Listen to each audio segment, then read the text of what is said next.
We can get it. Thank you so much. Good evening. I want to welcome everybody to our October 10th, 2016 work session. Tonight we've got 5 items on the agenda. And public comment that is allowed public comment is allowed that is germane to an agenda item. If you wish to speak, you're required to fill out a public comment card and turn it into a city clerk. Public comment will be allowed for a total of 10 minutes per agenda item and no more than 2 minutes per person. Public comment will be heard at the beginning of each item. Once the item is called, no other public comment cards will be accepted. So do we have any public comment cards in for the first item? No, we don't, sir. Okay. Sudi, that if you will please sound the first agenda item.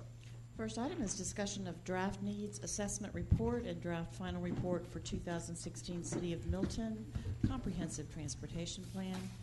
Mr. Carter Lucas. Good evening, Mayor and Council. This is a follow-up from our last meeting where we basically handed out the CTP information for you to take a look at over the past week. Christina and Robert are back here tonight to go over it in a bit more detail and hopefully answer any questions that you may have on it. And then talk about our next step, which, absent any other input or feedback, would be to bring it forward at the November 7th council meeting for formal adoption. I'm putting together some handouts that I'll give you here in just a second, but I'll turn it over to Christina to basically work her way through the presentation tonight. Thank you.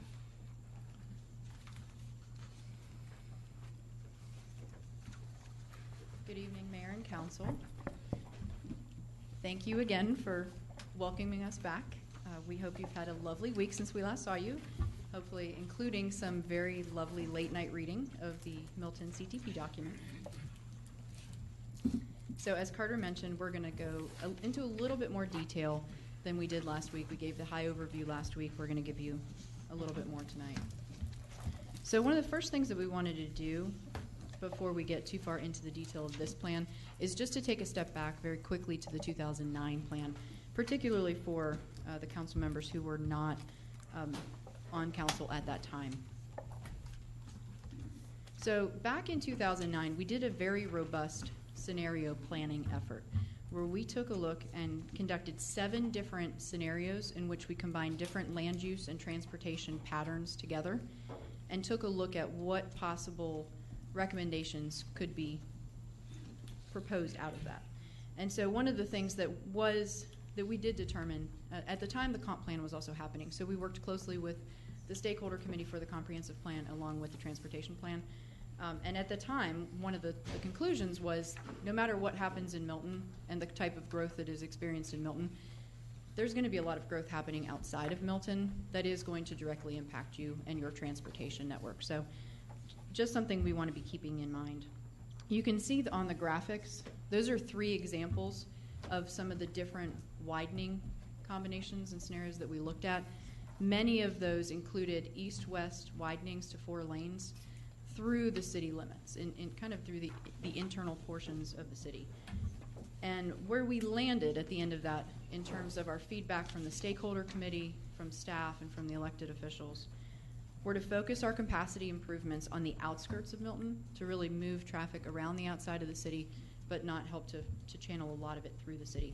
To focus on operational and safety improvements within the city, and really all of that to preserve the unique character of Milton. So that was really where we landed in the last plan. And so we didn't go back and reevaluate a lot of those corridor projects, and I'll talk a little bit about why on the next slide. So you may remember this from the diagnostic report that we gave to you at the very beginning of this plan. We took a look back at the traffic volumes from 2010 to 2015 on the roads. These are daily volumes. And then we compared them with the travel demand model where we looked out to 2030. So we kind of scaled that back and said by 2015, where did we think we would be?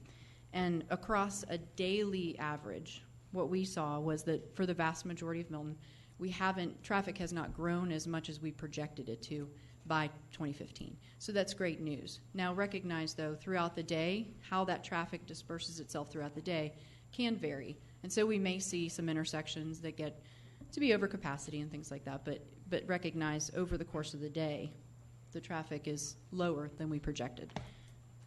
So based on that, the fact that the traffic is lower across the day than we expected it to be as of now, and because of the consistency with the vision and goals, we revisited the vision and goals from the 2009 plan and found that staff and I believe the elected officials and the community felt comfortable with where we were. And so between the two of those, we decided to advance the corridors that were recommended from the 2009 plan for consideration and not rehash all of those old corridor projects, the widening projects. And so those include the Alpharetta Highway State Route 9 project, which is under design and right-of-way acquisition by GDOT. The Arnold Mill Road State Route 140 project, which is also going to be studied by GDOT. And then also the Holbrook Campground Road, Hopewell and Hamby connections that tie into State Route 9 that help to funnel that traffic along the eastern side of the city. So those are the major corridor projects that we advanced for consideration.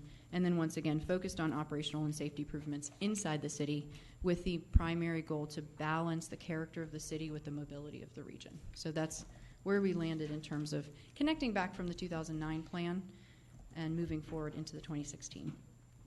So now we're going to dig a little bit into the detailed analysis from the plan. So we did a number of different analyses as a part of this.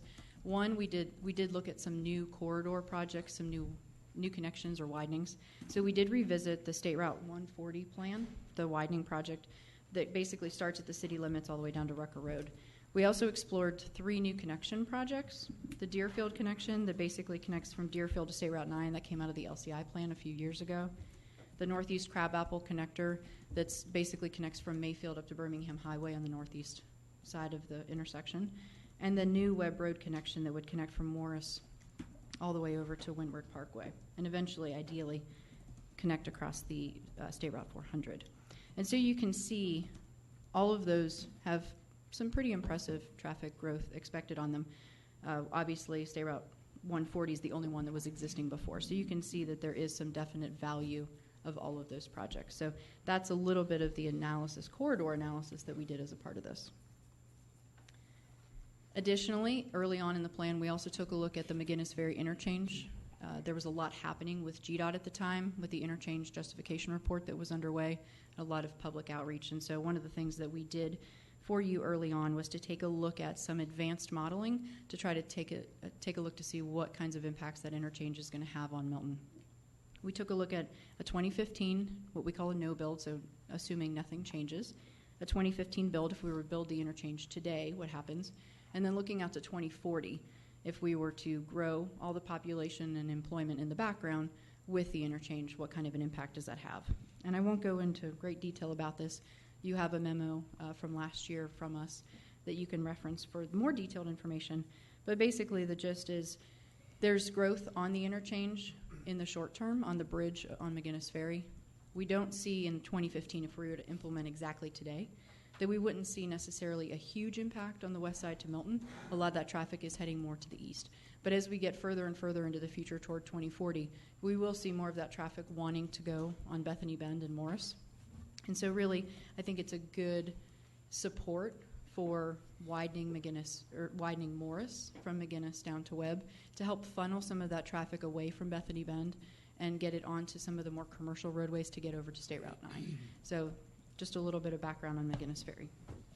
So now Robert is going to talk a little bit more about some of the intersections, some of which you saw last week. Yes, Councilman. Bill has a question. Sure. Going back to McGinnis Ferry and the interchange, you said you anticipate most of the traffic eastbound on McGinnis Ferry. Is that coming off of 400 and eastbound? In the short term. In the short term. Okay, that would be in the evening rush hour, mainly, probably. And these, well, the numbers that we've got quoted here are during the day, so they would vary throughout the day. But okay, sure. Given that, if that interchange is going to become available, certainly it's going to be accessible from Milton. Absolutely. And traffic from south Forsyth and east Cherokee will probably use that interchange also. Have you done any traffic studies to anticipate the amount of traffic or maybe increase traffic serving that interchange? So that's a little bit of what we did. So the interchange justification report that was completed for GDOT is the best resource for that, and we did review that as a part of this effort. I remember that. There's a detailed intersection analysis associated with that. What we did was kind of a higher level, link level analysis. We didn't get into a lot of the intersection analysis, but we do anticipate that there will be some additional traffic that is coming from the Milton side in the short term, but it's not going to be tremendous. That was what our travel demand model results showed. But as time goes on, we anticipate an increase, at least a 10 to 20% increase in volume on Morris and Bethany Bend coming from the west side to access it. And that's without widening. If we were to widen, we did not model it assuming Morris was widened. If we were to widen it, we anticipate that a lot more of that traffic would come onto Morris and hopefully off of Bethany Bend. What we're trying to do is create a path of least resistance. So a lot of people, if given either opportunity, it might be more direct for them to use Bethany Bend. But ideally, if it's rather congested, particularly that intersection, even in the long run when State Route 9 is widened, that intersection is going to become offset. So it's really not a direct path to continue on Bethany Bend. So our hope is that people, while widening Morris, would direct them down to Morris and across Webb to get to State Route 9 as a more efficient manner of travel. But we definitely do anticipate that there will be traffic. It's just in the short term not as much. But I think the interchange justification report would probably be the best, most comprehensive look at what kinds of intersection impacts would occur.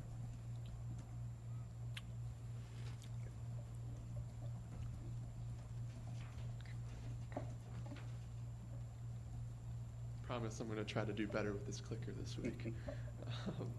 So last week I talked about we came up with a project list and then we put projects through a filter. I'm going to go through a little bit of what part of that filter was, the more detailed analysis of intersections. The first intersection,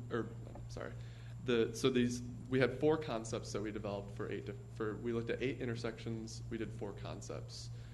The 4 concepts that we developed were for the more high priority intersections, the more visible intersections for the public. The first intersection, we looked at Mayfield Road and Charlotte Drive extension.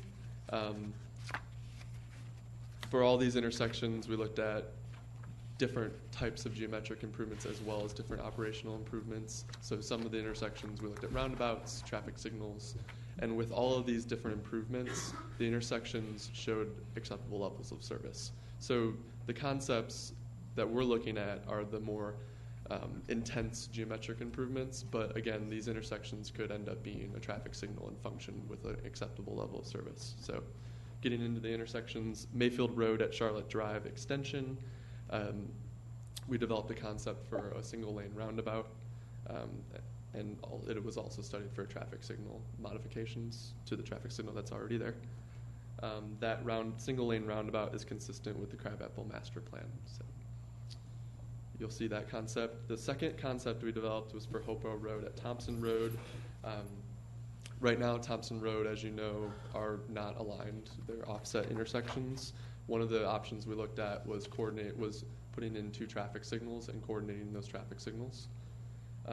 The concept option that you'll see is a more intense geometric concept. It's what we call an ellipsabout. It's an elongated roundabout. Included in that is an additional eastbound right turn lane, and that would show the realignment of Thompson. I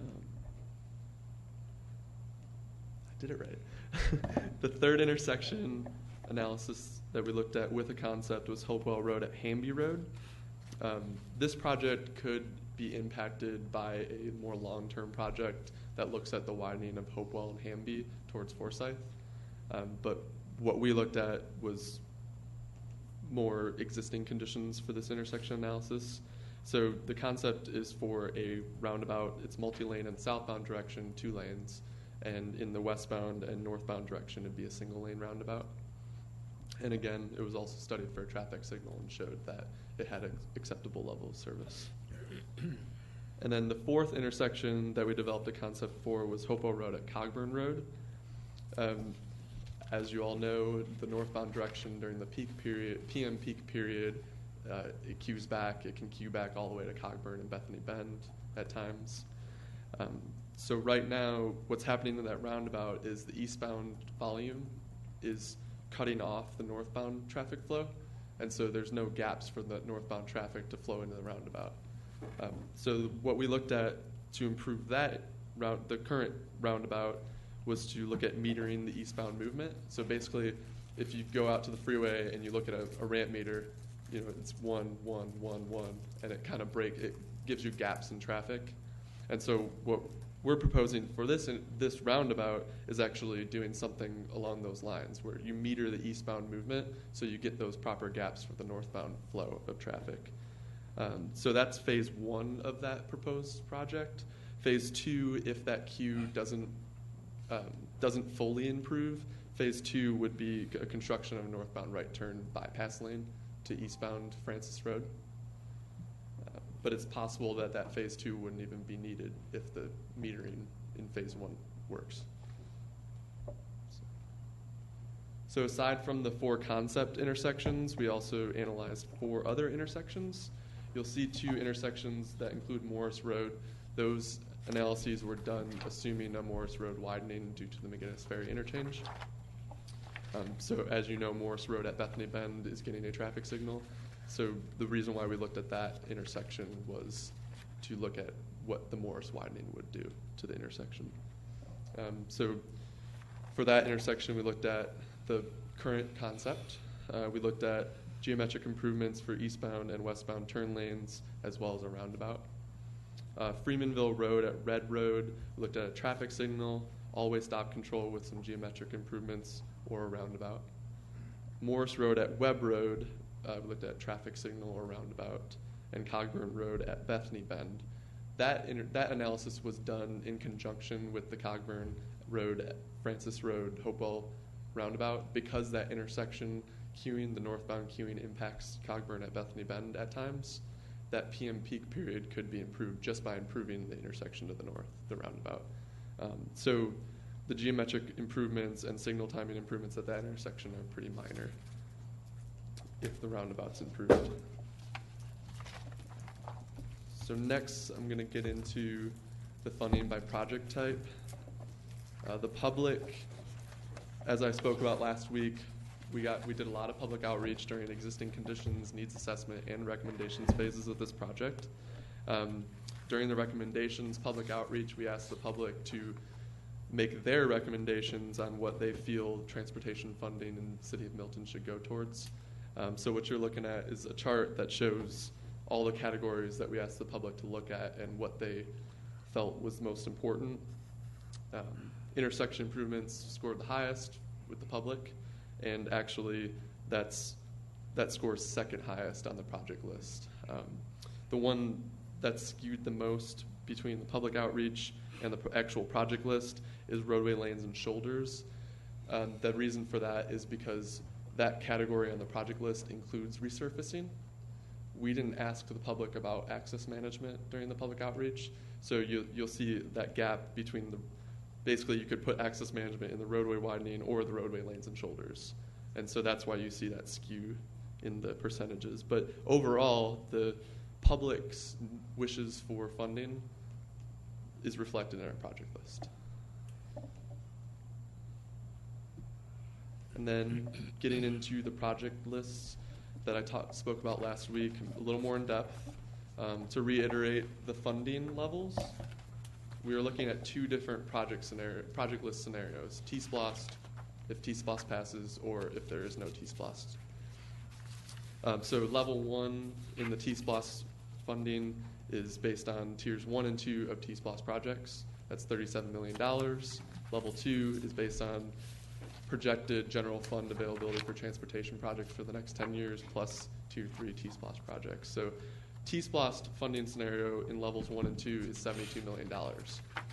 If the T-SPLOST does not pass, that number is basically split in half.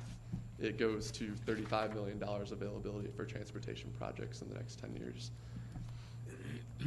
So what you're looking at on this is the projects you'll see if T-SPLOST passes. The yellow denotes projects that fall from level 1 and level 2 projects, so basically projects that can get completed in the next 10 years. Those fall all the way to level 4, which are aspirational projects if the T-SPLOST doesn't pass. There's also 2 projects that you see that are highlighted in blue. Those projects fall from happening in the first 5 years of the plan to the second 5 years of the plan due to available funding as well. So overall, only 11 projects survive the T-SPLOST not passing. A lot of projects fall off due to, again, the availability of funding and not necessarily being those high priority projects. So next, I'm actually going to hand it back to Christina. She's going to go over the 5-year action plan.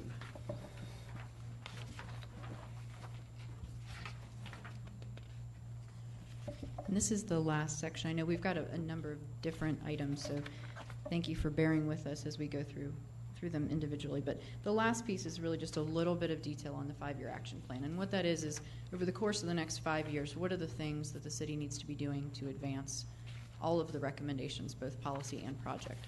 And for the majority of this, we can continue on no matter what, but some of the project implementation will obviously be affected if the T-SPLOST does not pass. So this was crafted, the language was crafted assuming that the T-SPLOST does pass. It needs to be revisited if something happens on November 8th that the T-SPLOST does not pass.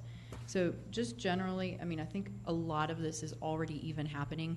It's really underway right now. So in terms of general recommendations, obviously, first and foremost, we need to adopt this plan. So we're looking to you all to help us with making sure that that plan gets implemented. We've already started the North Fulton CTP. That is plug meeting tomorrow here, Tuesday, 6 to 8 p.m. We'll be looking to wrap that up in December of 2017, so that's well on its way. You're continuing, obviously, to educate the residents on the T-SPLOST opportunity, what the projects are that are included, and so that is well on its way. And the project implementation monitoring program has already been initiated. In terms of asset management, you're already continuing to work on your resurfacing, and we've been told by Carter that the asset monitoring database is actually almost ready to be online. So it's great because so much of it was already happening as we were crafting the 5-year action plan. So your staff is doing a great job.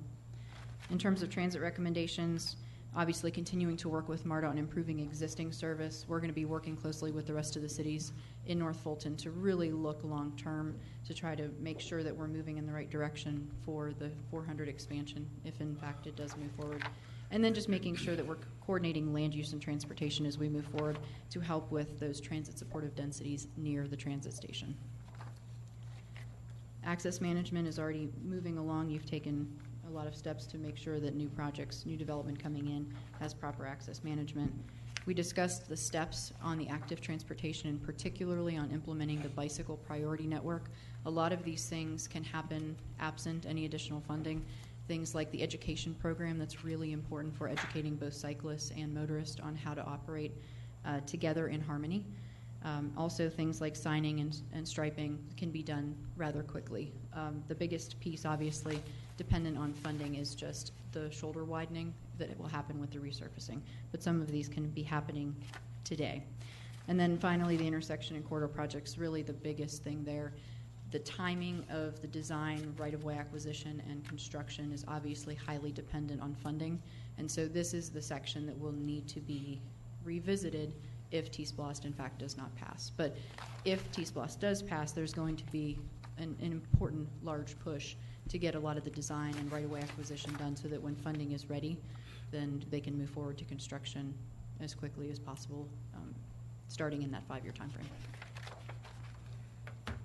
So that's the overview, the detailed overview, if you will. So I think if we'd like to open it up for any sort of additional questions that you might have. Karen?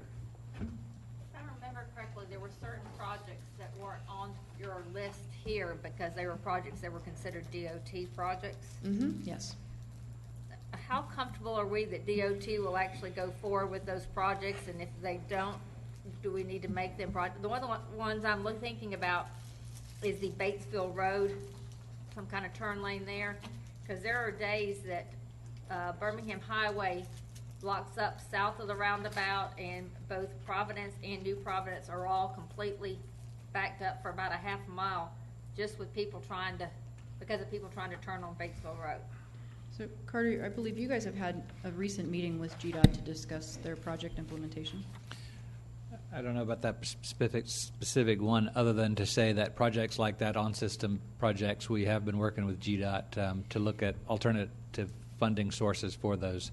So whether they come from safety funds or House Bill 170 funds, I think they are looking at a separate project list to try and work some of those smaller on-system type projects out. Because to me, that's an easy one to fix. You just need to add a turn lane to keep it from backing up. But I mean, it will back up well south of the roundabout, and then it also backs out both going east or west just because of the and I'm trying to go through, trying to go from Providence to New Providence, and you can't get through the intersection, but can't get through the roundabout because the traffic's backed up going north-south or south to north. Yeah, I think there are additional funding sources out there that we'll be working with GDOT on some of those alternative projects too. Okay. Do those type of projects, Carter, if they're not on DOT's radar, are we allowed to, if we were to fund them, to do that work, or does it have to go through DOT since it's their? They would love for us to work on their roads. I mean, So it is possible if we want to advance a project that they're not ready for or they don't have funding for, we can work through with them to get some of those done. Rick? Question on the realignment of Bethany Bend, especially as we're looking at McGinnis Ferry exchange on 400. Who is responsible for doing the realignment? I know we're just starting the process. Just had the DRB meeting on Pike's Nursery, going on the south side of where the new Bethany Bend eastbound extension is going to be, or the east side. When do we see that happening, and who's actually responsible for making that happen? That'll be done by GDOT under the Highway 9 widening program. Is that 2021? But prior,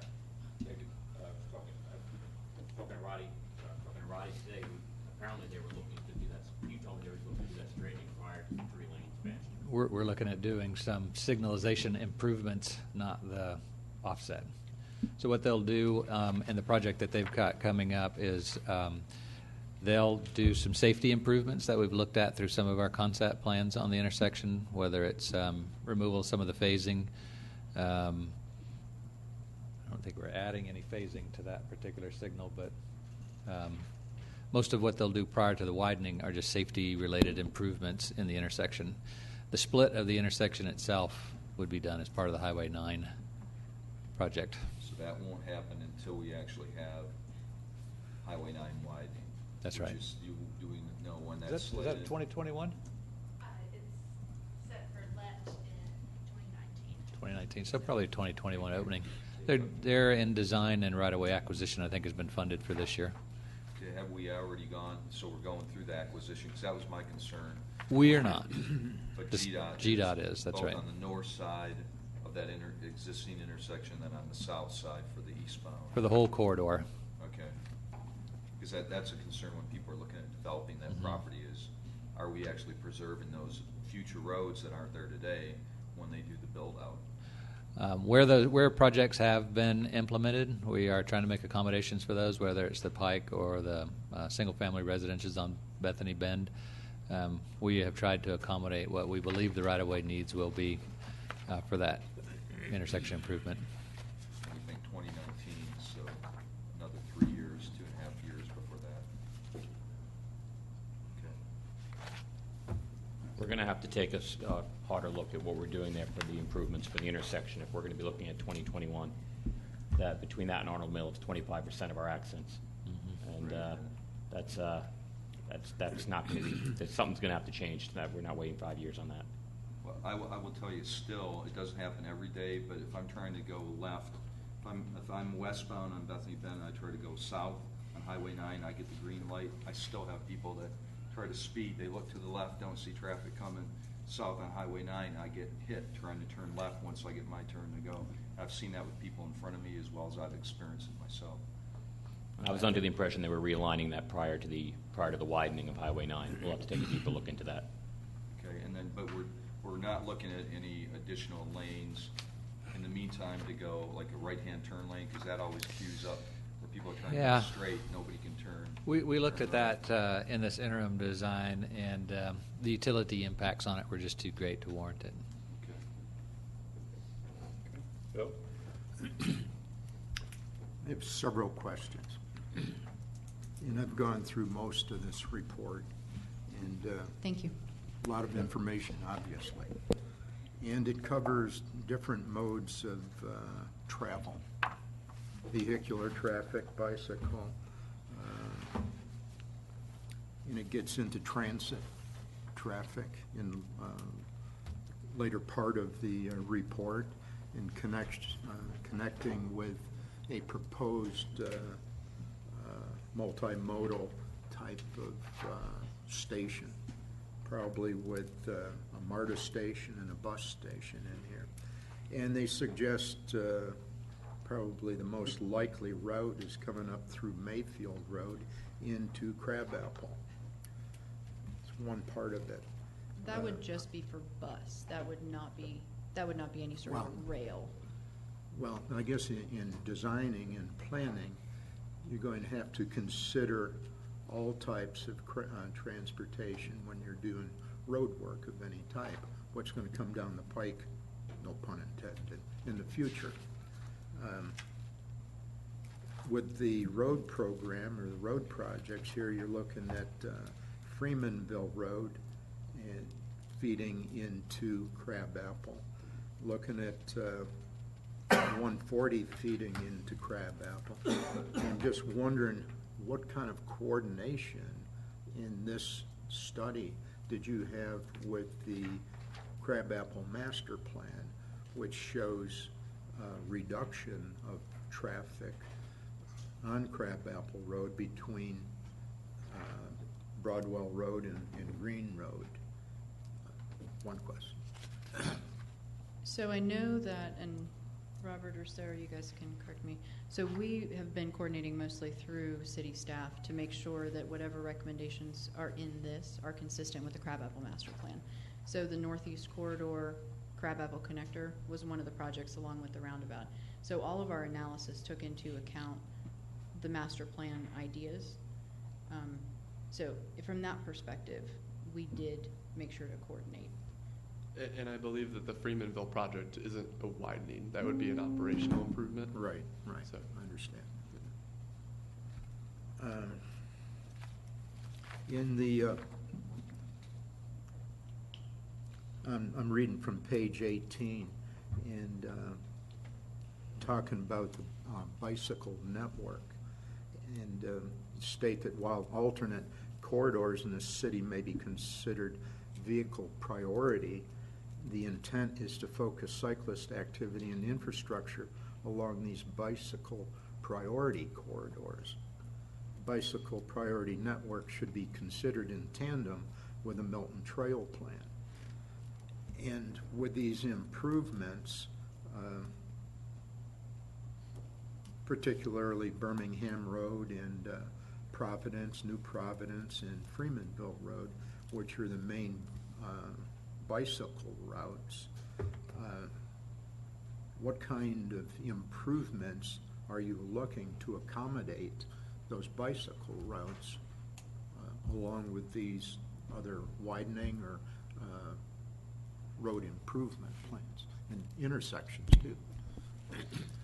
Well, I can start that one. I can tell you that, for instance, on Birmingham Road, anytime that we do our full depth reclamation, we're trying to add some additional safety shoulder to that road width to accommodate the cyclists. As we move forward, the addition of signage and striping along those corridors too would also be imperative to improve education in those particular corridors. So I think you'd see some things short term, signing and striping, and some things longer term are road reconstruction, where we're trying to add the additional width to accommodate some of the cyclists. So. And the bicycle priority network is mostly focused on road, so that's really focused on accommodating some of that recreational or high-speed large group traffic, cycling traffic. There's also going to be trail type improvements that would be off-road, that would be adjacent to the roadway. So when you look at some of those trail elements, the Deerfield Loop, the Crabapple Loop, those would also be in addition to whatever improvements on the shoulder would be taking place for the on-road cycling. Well, I'm most concerned with bicycle traffic. Obviously, from what happened last year up on Freemanville Road and the amount of bicycle traffic we get out there. And there are high speeds on Birmingham Highway and Freemanville Road. And really, they're great for bicycling, but for safety of pedestrians or cyclists out there, they're a hazard. I know we're encouraging competitive biking out here, but I'm concerned about making these roads multimodal and encouraging more bicycle traffic out here. And you talk about the educational program, it involves striping and signage and all. What else beyond that? And you mentioned 3 bicycles that the city has secured for whatever purposes. You included that in with the bicycle report.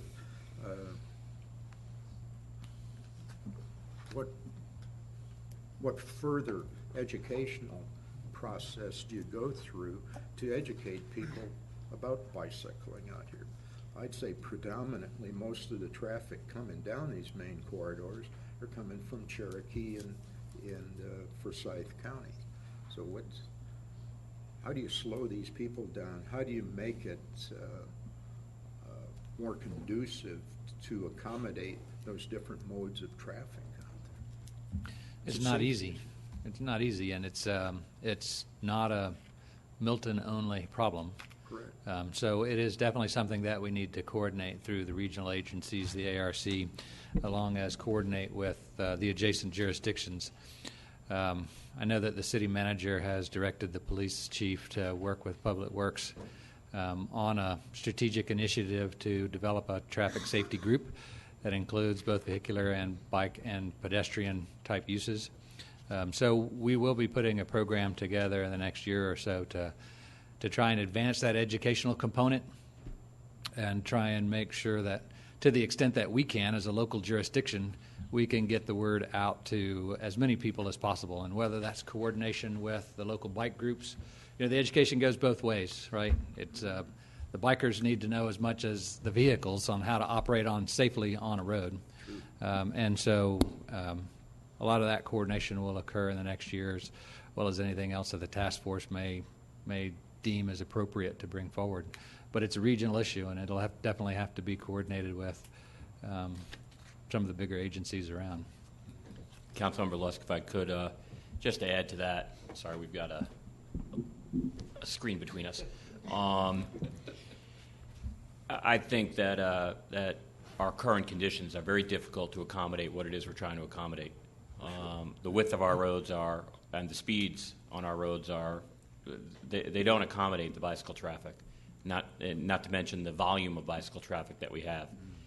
We have a situation set up here that, in my opinion, is dangerous.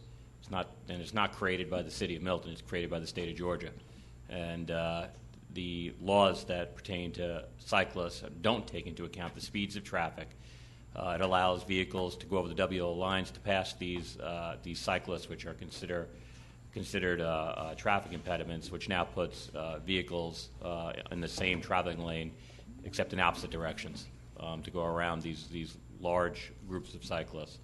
I think it's going to take more than anything that's coming up in this transportation plan or in education to be able to offset some of the risks that we've now endured as a result of the increasing interest in cycling in the city of Milton. This is a bigger issue that needs to be tackled, and whether it's going to be at the state level or the regional level, it's something we're going to have to look at. And it's definitely something that, as a part of the North Fulton CTP, we will be elevating, because obviously we know that Roswell and Alpharetta are also large cycling communities, And so this is something that, as Carter mentioned, really goes beyond just Milton.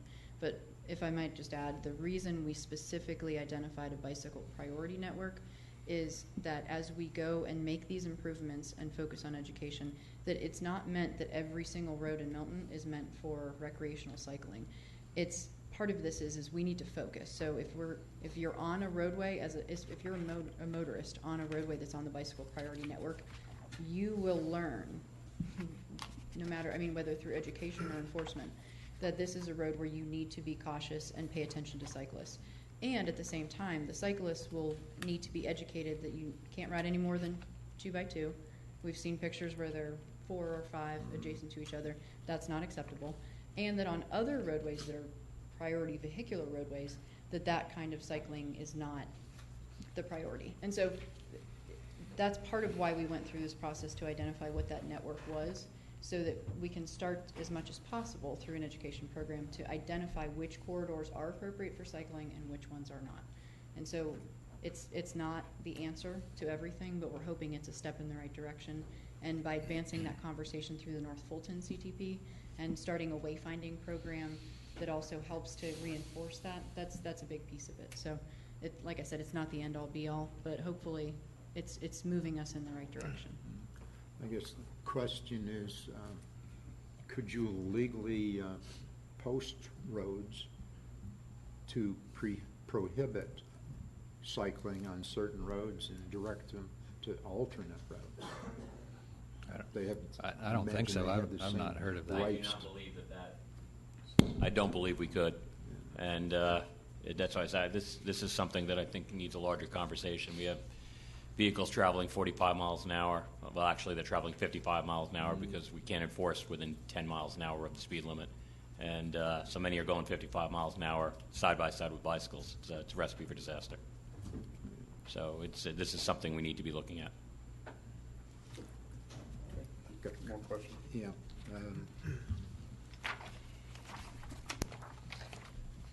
Pages 31 and 33. 31's the evaluated bicycle projects, and 33's pedestrian projects. And you show additional routes on there. One comes off of New Providence. It looks like it goes through the woods, crosses Doris, and comes down to Crabapple. Is that the power line easement? those the trails that you see that are off the road network, those are all using easements, Okay. utility easements. Another one that parallels Birmingham Road that comes off. Correct. Good. Glad to see that.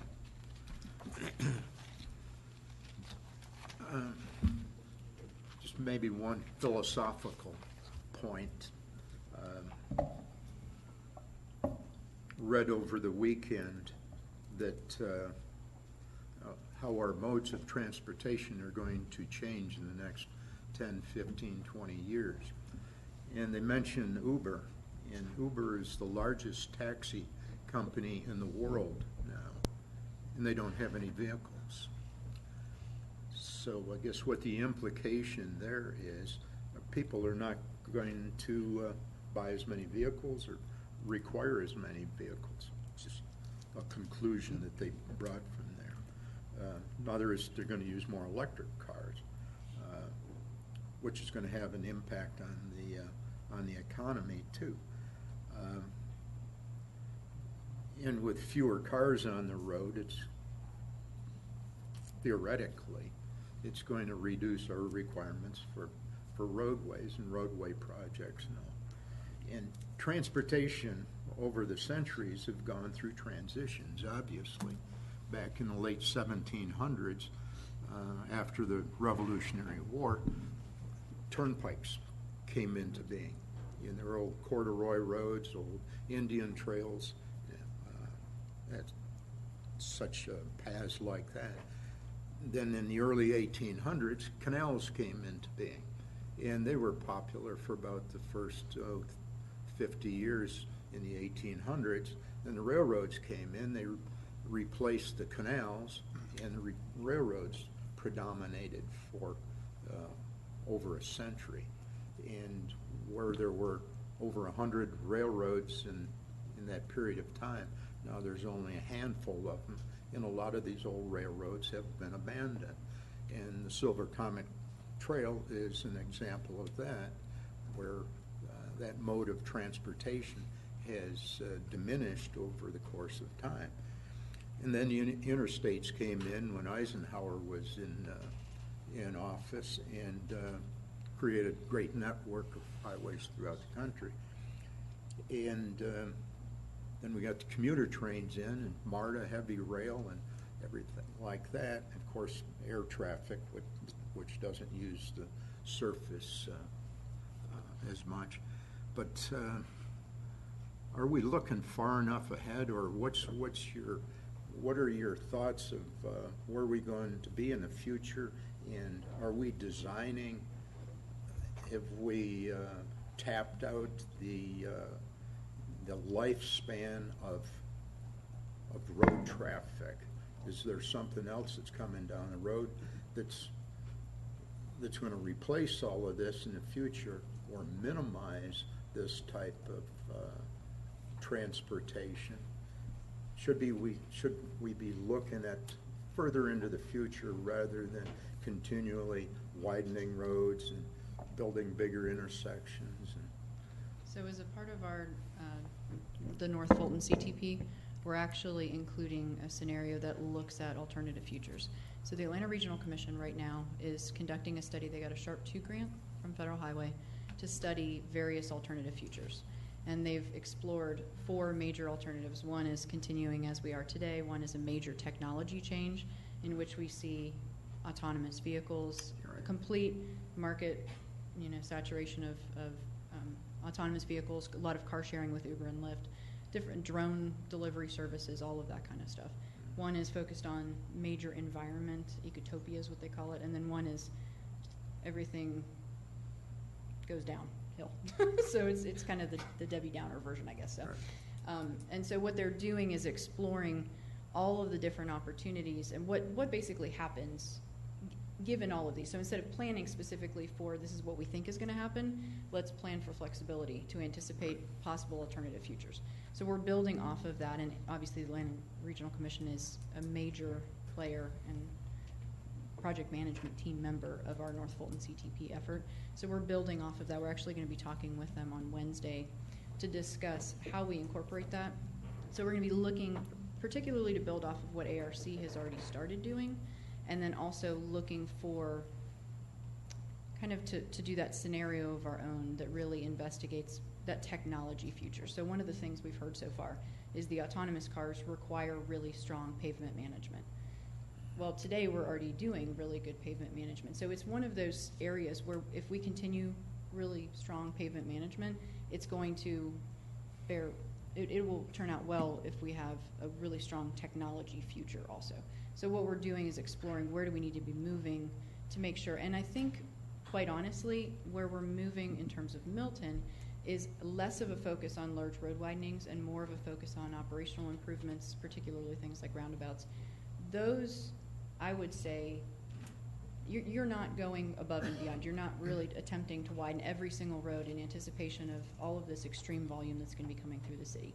You've actually said, we recognize that our character is more important than that large-scale mobility. So, and quite honestly, I think you're actually positioned well that if traffic volumes do decrease or if congestion in general decreases, you have not overspent on some of these long-term widening projects that are extremely expensive and character changing, quite honestly, within the city limits. So that's my... Yeah, all the intersection improvements that I talked about, those really are more asset management type projects than to help to raise capacity. They're operational improvements. So, I mean, those are the less expensive projects right now. And so continuing to do those types of improvements that make use of the current system, that's smarter growth. So just know we will be taking a very intense look at it as a part of the North Fulton CTP, and if anything comes out of that we feel we should make adjustments, we'll make sure to make the Milton adjustments get made as a part of the CTP effort for North Fulton. And I'm actually one of those people who's taken an Uber to North Springs after this meeting, so I don't own a car. So good, thank you. Appreciate it. Okay. Rick? Just, you're probably already aware of this, but in Milton, we've got now a pretty sizable bicycle club, the Old Blind Dog Bicycle Club, and they're We starting met to with them. expand even the number of nights that they ride. That would be, I think, a great place when you look at education. I think Carter, your staff, I think, has gone to a couple of their meetings and actually presented. We actually met with them earlier on in the process Good. and would likely do that again for North Fulton, I'm assuming, or? No, I mean, not, maybe not. We do have also members of the Bike Alfred and Bike Roswell are on the North Fulton CTP Stakeholder Committee. So I think the good thing with the bicycle education, at least for the recreational riders, is we've got good organized groups. So that's a great way to start the education process for the cycling community. It's not like you have a bunch of independent individuals riding, you know, they're large groups. So that's a great way to educate, to begin the education process. And we heard from them that really things like signage and striping and education are the biggest things that would benefit them. Right, because they get buzzed a lot. Right. Even if they're going 2x2, people will do the close ride-bys. Yeah, I think another thing to mention, looking at the signage for the Bicycle Priority Network, we're looking at more at signage that's not as passive. So we're looking at signage that's 3-foot rule. So something that's going to tell you right away that, yes, this is Bicycle Priority Network. So instead of just a sign that has a bicycle on it. So. Anybody else? Question? No? Okay. Thank you. Again, Robert, Christina, thank you very much. Absolutely. We'll look to hopefully see you on November 7th. Okay. Judy, if you could please call the next item and let me know if we have any public comment on that item. We do not have any public comment. Discussion of proposed use permits for limited office uses. Ms. Kathy Field.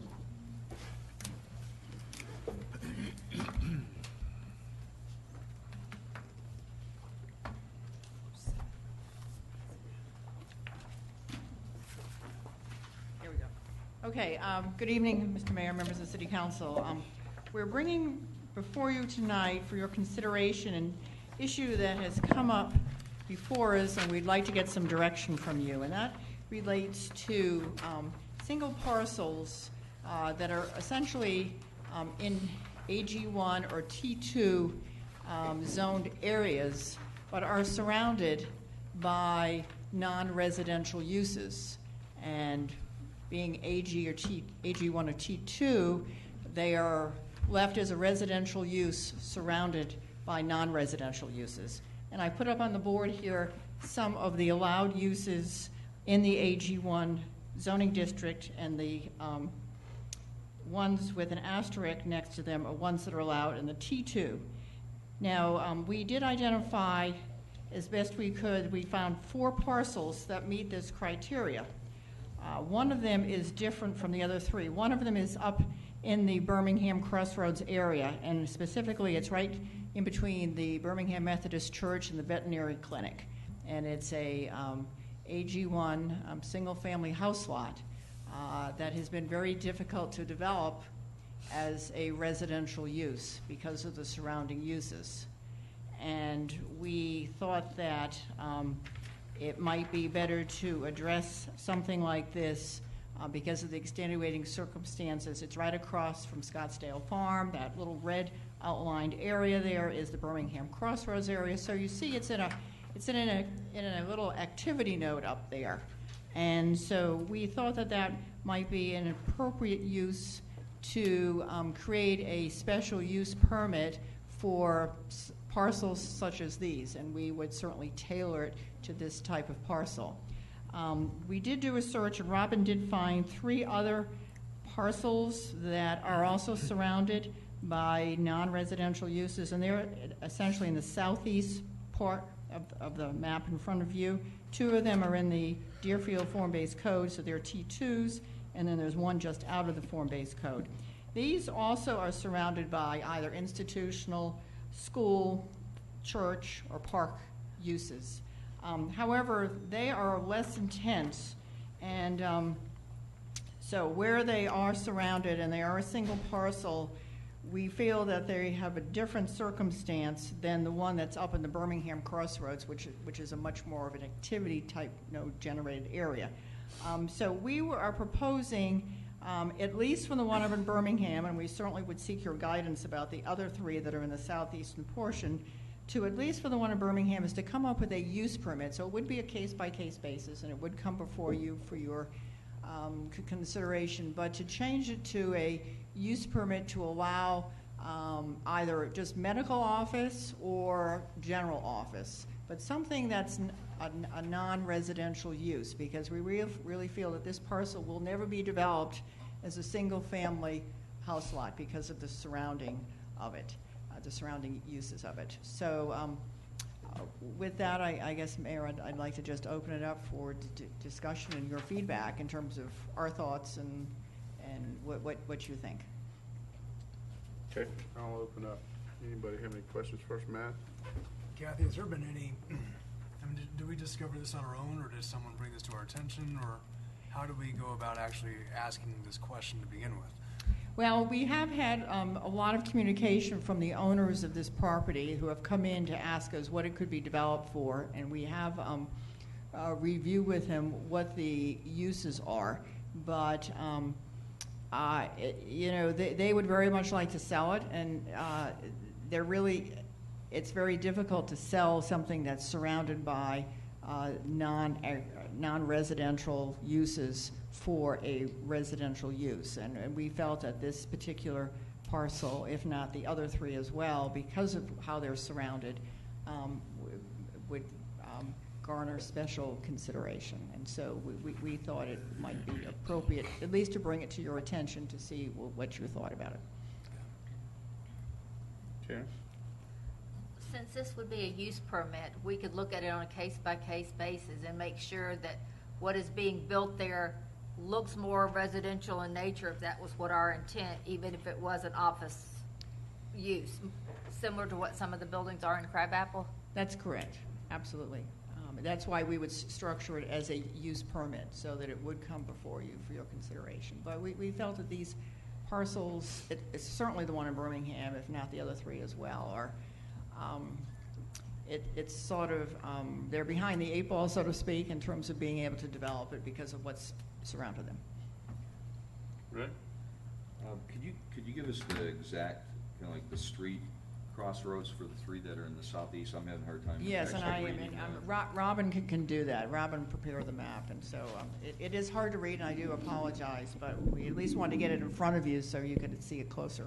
So the circle that's furthest to the south by the yellow is St. Aidan's, at least a portion of it is kind of that tucked in area in between the city of Alpharetta. And there's a historic house there. I mean, it's a parcel that, I mean, could or couldn't, maybe if they wanted to sell off the house and use it for an office, possibly. Also, the one on the east side of Cogburn is the elderly lady whose estate was left over from Cambridge High School, her parcel that would eventually at some point probably be somebody would want to develop that as well, which is surrounded by the Cambridge, and then also the church has a parcel that comes out onto Cogburn. So that's the second one. And then the third one, which is very small, but there's a piece of property with the Morning Star that was cut out of their use permit, and there's a house on it. So again, technically it's surrounded by the Morning Star use permit. Is that the one that's right on the corner? Cogburn It's about and one Bethany parcel down from the corner, yes.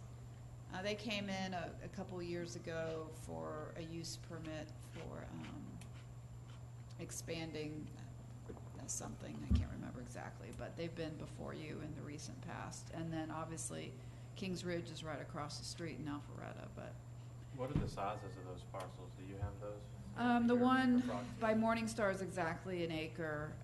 The parcel with the elderly lady probably is about 10 acres. And then the other parcel by St. Aidan's is about an acre, a smallish type parcel. And the Cambridge one, that's the one that's the red the red brick house that puts all the Christmas lights up. Yeah, I mean, I think it's kind of like a plantation type Yeah. house. She's got a big garden. It's the one Yes. that, and doesn't Stone Creek Church have property that comes all the way Exactly. back behind that also on the south side? And then on the side, they have it's not an entrance, but they touch Cogburn. Access, right. Yeah. So the other thing that we were looking at, I mean, you can tell with the one by Little River Veterinary Clinic in Birmingham Methodist, it's fairly, there's office and commercial fairly close to it. We were thinking that possibly making a requirement for commercial or office to be within so many feet or distance from the parcel, if you want to make it more restrictive than just having those institutional uses surrounding it, so. Just the, Karen and Bert. Now, at one time, I thought the school board had the right of first refusal on that one parcel that's adjacent to Cambridge. They may, I'm just looking at it from a land use perspective, we can I check think on at that. one time they had a right of first refusal on that property, so, I'm assuming that it would be, that if it was available for sale, that they probably would. Right, would want it. I didn't realize that. I but, believe you are correct. yeah. Okay. Bert? is the red outline on this map, is that the boundaries of the rural Milton overlay? Exactly, So those, two of those, that particular one and the one by the church, St. Aidan's Church, that's technically Or in not the in- Highway 9 Okay. Deerfield Form-Based Code T2. Rick, did you have a question? I guess just clarifying, so the parcel that's on the east side, just south of Cambridge, that's one that's just, it kind of abuts where the veterinarian school is that they built? Yeah, yes, it's the house and what Councilmember Thurman was speaking of, having the first right of refusal apparently, so that may not be such, You said that's about 10 acres? I believe so, yeah. It's fair, I think it was an estate lot left over from when Mr. Chatham started to develop the subdivision. So that was all, I believe that was all her land, or a lot of it Right, was. So if you could clarify, these uses here proposed, but aren't most of those currently allowed? Right, they're not, Yes. I meant like, we were just making sure that you knew that these What could uses be are on there, allowed yeah. now. And that would be a new use permit that we would create for And- this and limited office. I know you mentioned limited office or medical, I think you said, is that? Yeah, the we could direction limit you it were right to suggesting? medical as opposed to general office. We could expand it out to general office, or we could just say use permit in these instances only for a medical office, for instance. We could, whatever your thoughts are would be welcome. I'll ask Ken to kind of weigh in, from a legal perspective, number one, to change something to allow a use, or versus if we don't do anything, is there any long-term issues where, if, we all see it, sometimes something will get left out and, nobody's gonna buy it as a residence or whatever, and, if that renders the property unusable or unvaluable, what's your perspective either way? Not really. Because I think what I have seen the city do is be flexible on those sorts of issues, and if that came up in the future, the council, of course, retains absolute discretion to modify the code further if it needs to do that, to include those within there. So, to me, I don't see it as being a long-term concern at all.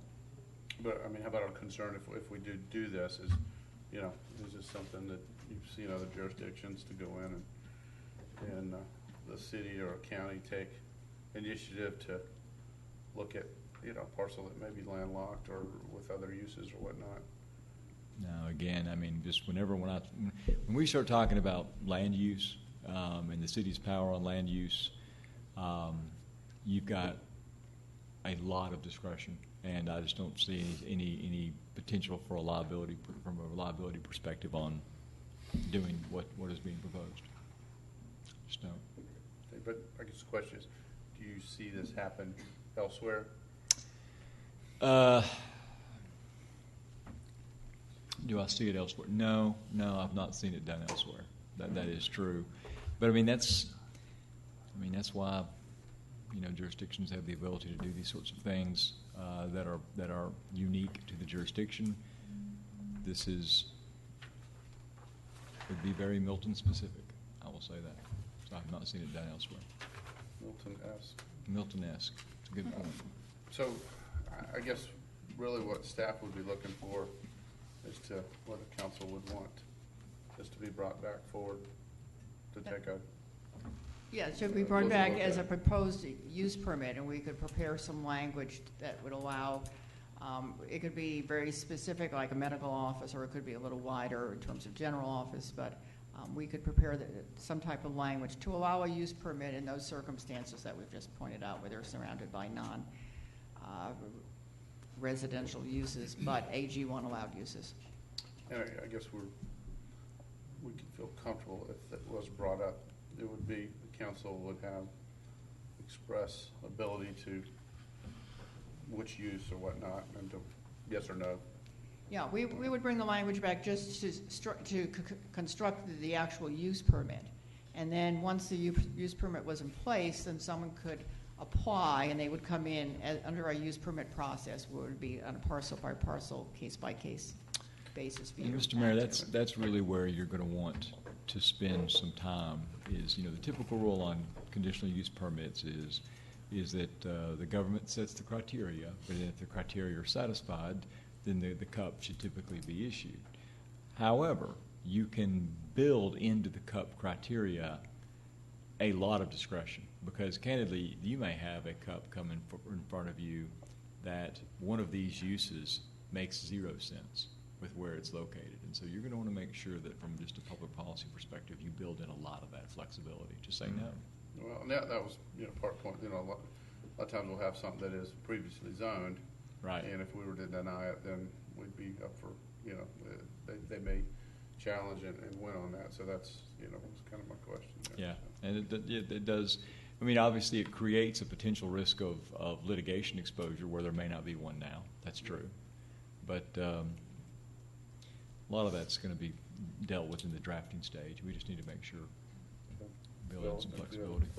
Yes, so to be more clear about it, at least in my mind, are we talking about developing different set of uses for each one of these 4 parcels?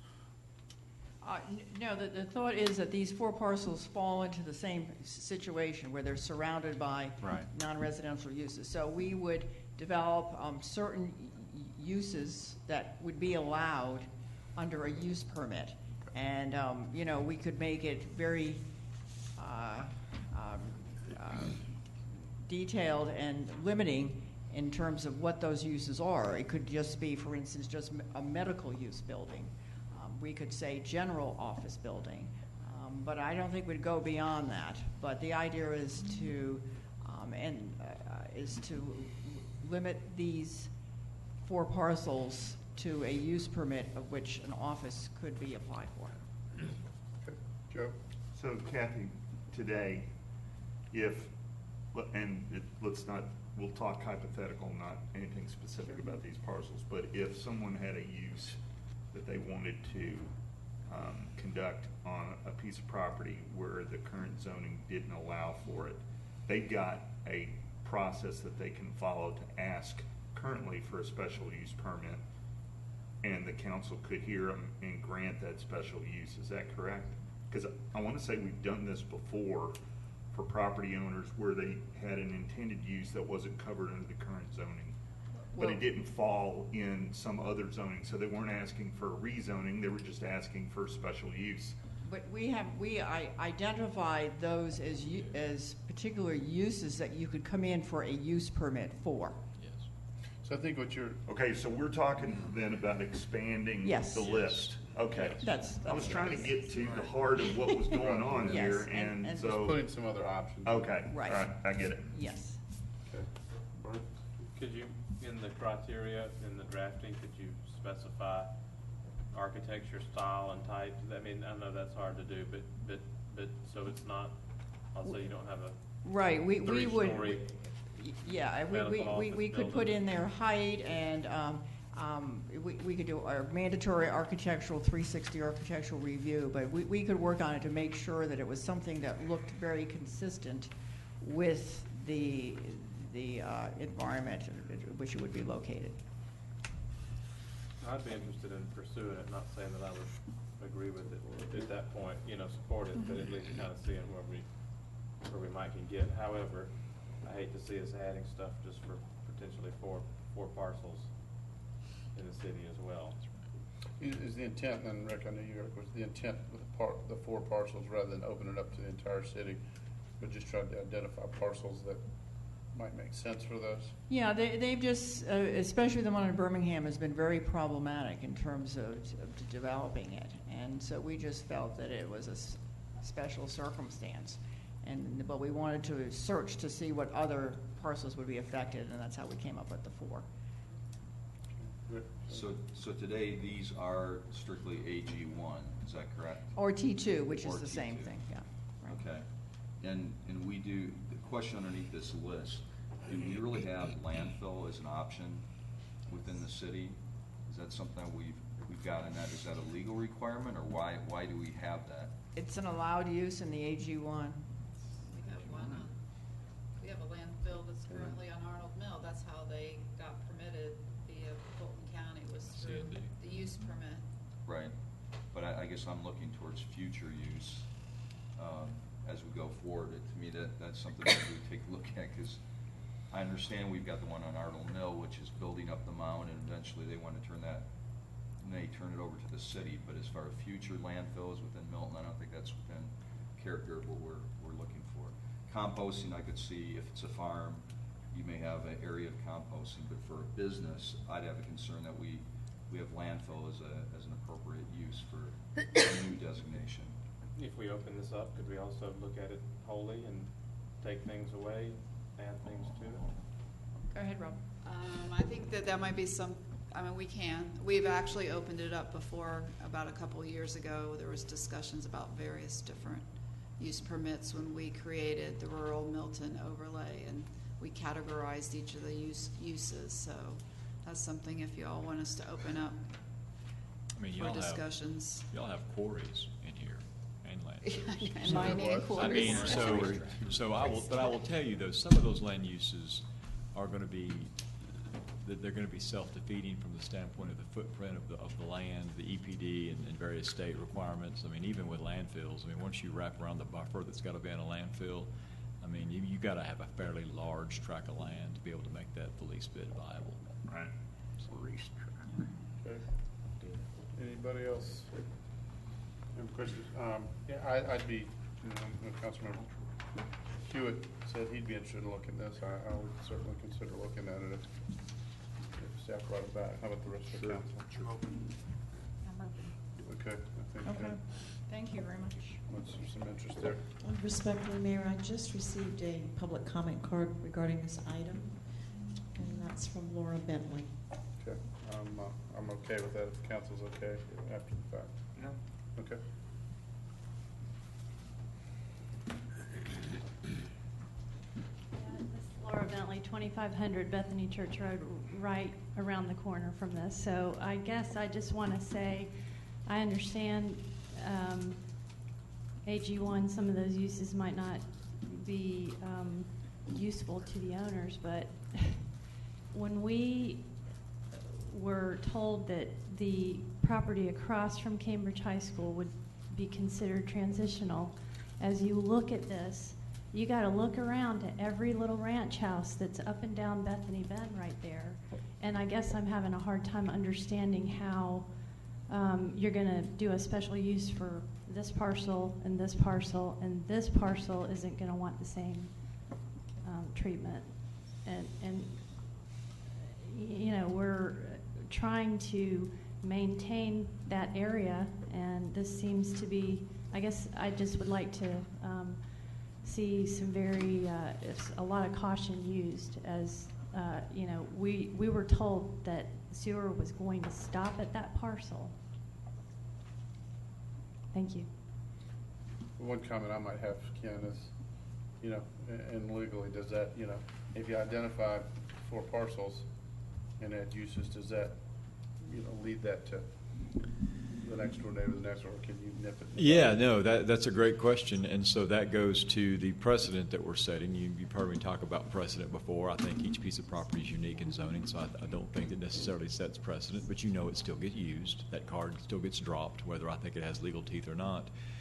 But the answer is no. We'll need to make some findings as to the uniqueness of these properties. I think you've already heard Ms. Field kind of go into the uniqueness of them, which is why we are going to be drafting something, again, assuming the council even ultimately chooses to approve this, that is going to be very specific. And so I think the precedent issue can be handled, Mr. Mayor. I do, but it's a very valid concern. We need to be very vigilant. Okay. Sudi, if you'll call the next item.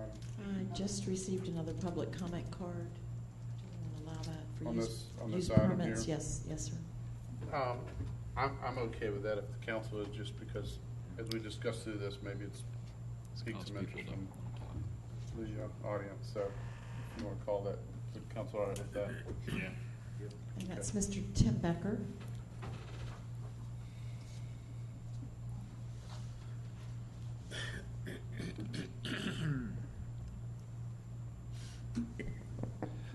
Good evening, Council. Tim Becker, 15625 Canterbury Chase.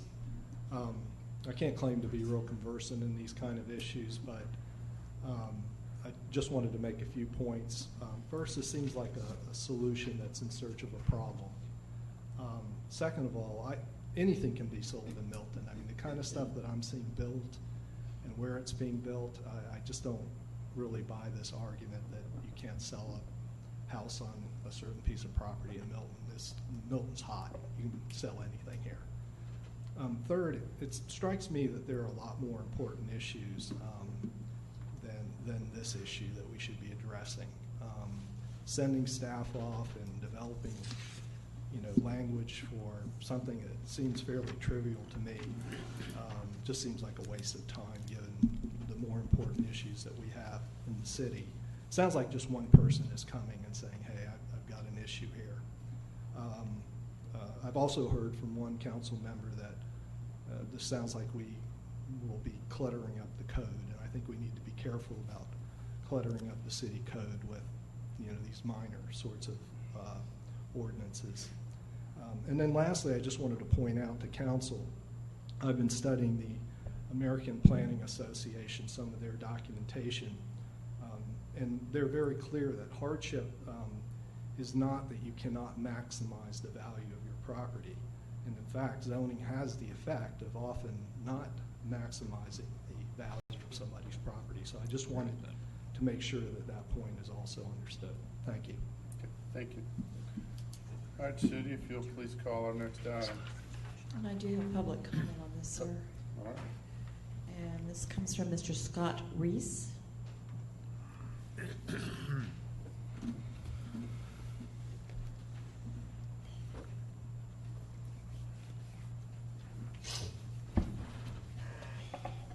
Mr. Mayor, members of council, I'm Scott Reese, doing business at 13685 Highway 9, Milton, Georgia, 30004. We've had over 30 years experience in the subdividing of property in formerly North Fulton County, now the city of Milton. Probably the number one tool we've had to allow for the development of large tracts of land into large parcels instead of a major subdivision is the minor subdivision.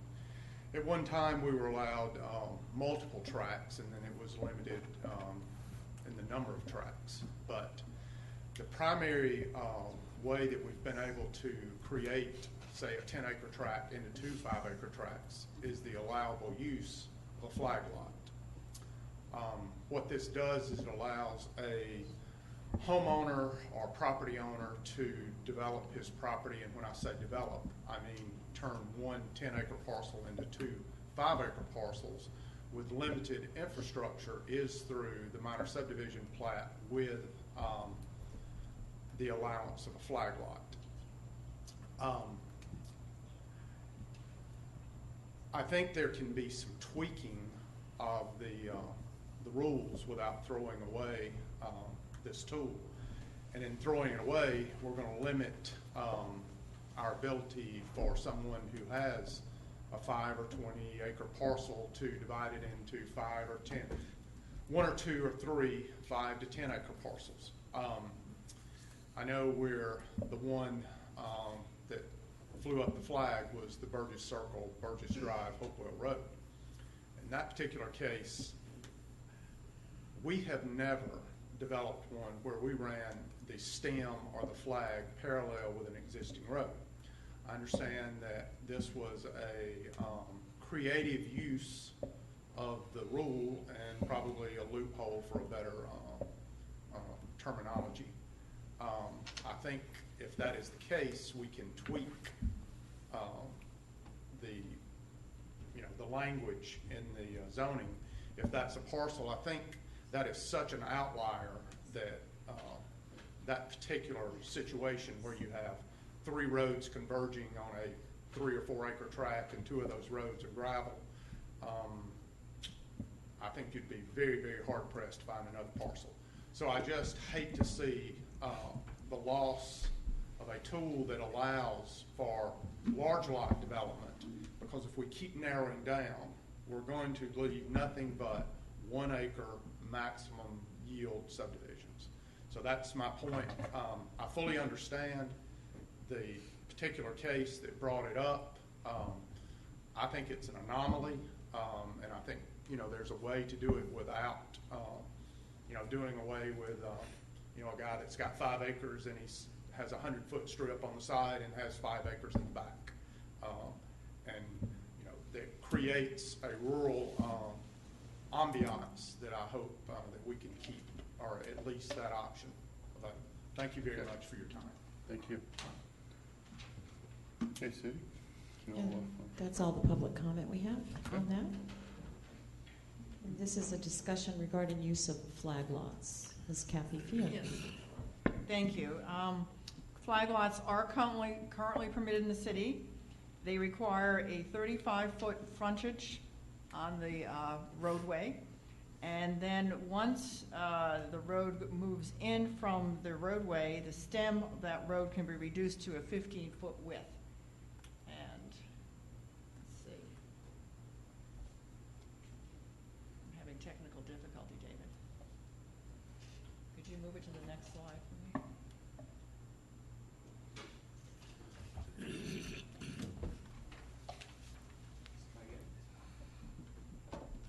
There we go. Okay, thank you very much. And here's an example of showing that. You can see the road on the far left of this screenshot, and you see the arrow there pointing to the fact that when the driveway hits the roadway, it has to be 35 feet. However, when it moves inward toward the flag lot, it can be reduced down to 15 feet. So you end up with a series of 15 feet width. Now, this is on paper. In reality, what you end up with is a roadway that's 3 times 15, 45 feet wide, and it's shared. But each one has a 15-foot right-of-way. And then that services those 3 flag lots that are on the right side just to the west of Sergeant Lake. You don't necessarily have to have a 45-foot road. It could be. It could be 15 or 20 15 foot or road, 20. That's gravel- right. But on gravel trail paper, that goes up in there. But that's right. You're On just paper, saying it has to be 15 inch. Yeah. feet minimum per lot. Correct. That's right. So it's a paper road in that sense. At what point then does it reduce to 15 feet? Is that at the property line, the right-of-way? No, I mean, it's just geometry, whatever point that you can go from 35 feet down to 15. We just require, there's no minimum distance that you have to keep the 35 feet. It's just typically they look like little shoes, they'll have the 35 foot and then it'll go down to a 15-foot strip, so. It seems like on that illustration, I mean, you do have 1, 2, 3, 4, 5, or 4 or 5 lots that are I don't know what size they are, but with minimal rural view shed disturbance at the at the street. At the right of way. I personally live on a flag lot myself, so I don't feel right saying, no, we shouldn't have them if I live in one. Those look, to your point, those look like fairly large lots based on what are probably 1 acre lots with homes sitting on them underneath it. So, yeah, those probably could be 10-acre lots or so. Karen? As we continue to look for ways to incentivize larger lots, larger than the 1 acre lots, maybe this is a way we can do that, that they would be allowed if a lot was at least, let's say, 3 acres or something like that, but it would not be allowed for 1 acre lots. And that would be an additional incentive for people who were willing to develop a larger lots, either major or minor subdivision, to be able to do that. Mm-hmm. And I totally agree with that. Again, I think, we've got to come up with ways to, rather than sometimes forcing people out of something, we've got to come up with an incentive to make them want to do what's beneficial to the community. And I'd like to see a way to so that you didn't have to go through all this stuff, that you could put in like even a gravel road going back and have the lots all come up off of it, so you didn't have to go through the hoops of making this look this way when what it really is something different. Typically, that is exactly what it looks like. They do cross easements. You'd have a gravel driveway, whatever, 20 feet wide. Right. And then you do, as you get out toward the flag portion of it, they do cross easements, so you don't have multiple. You would just only have one driveway that would serve those 3 or 4 lots, and there would just be cross easements on their deed. So. Isn't that what you did on Phillips Circle at Wood Road? I can't really say that. I'm not sure, but it's probably.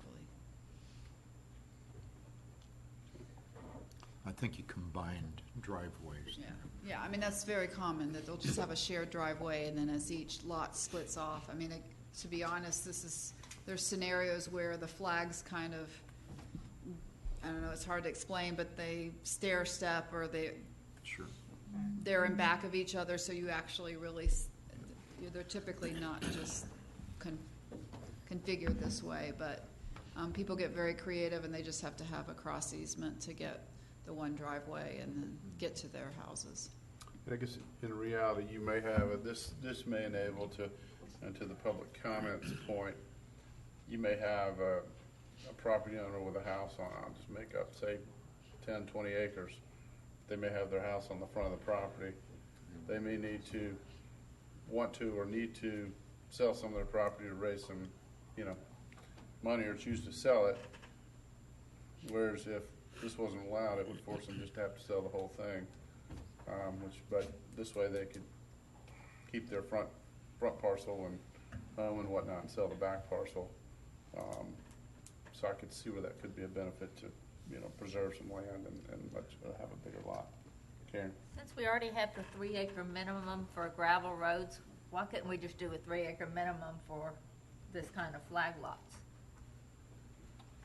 I just defer to legal and our staff, but Legal perspective, I mean, you can ban flag lots altogether, so if you want to put a 3 acre minimum on flag lots, there's no dispute from me.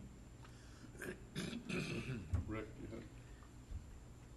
I guess, Kathy, I'm not opposed to, for the reasons we've been talking about, allowing flag lots. I think what we were concerned about was what happened on that last one, where someone came forward and tried to, I don't want to say slip it by, but tried to propose something that clearly wasn't beneficial from a lot. It was to try to get use of another lot in a different way. And isn't that, I guess my question is, isn't that something that staff can, in fact, as people come forward to subdivide their lots, and you're looking at approval or denial, you can actually kind of help screen that, and then it still comes forward to us before we do final approval? Yes, we can certainly review that and make sure that we take that under consideration before these are approved. So I think it's still, for the reasons that were spoken, I think it could be a useful tool, especially if we have limited frontage along a roadway, but that goes deep back in.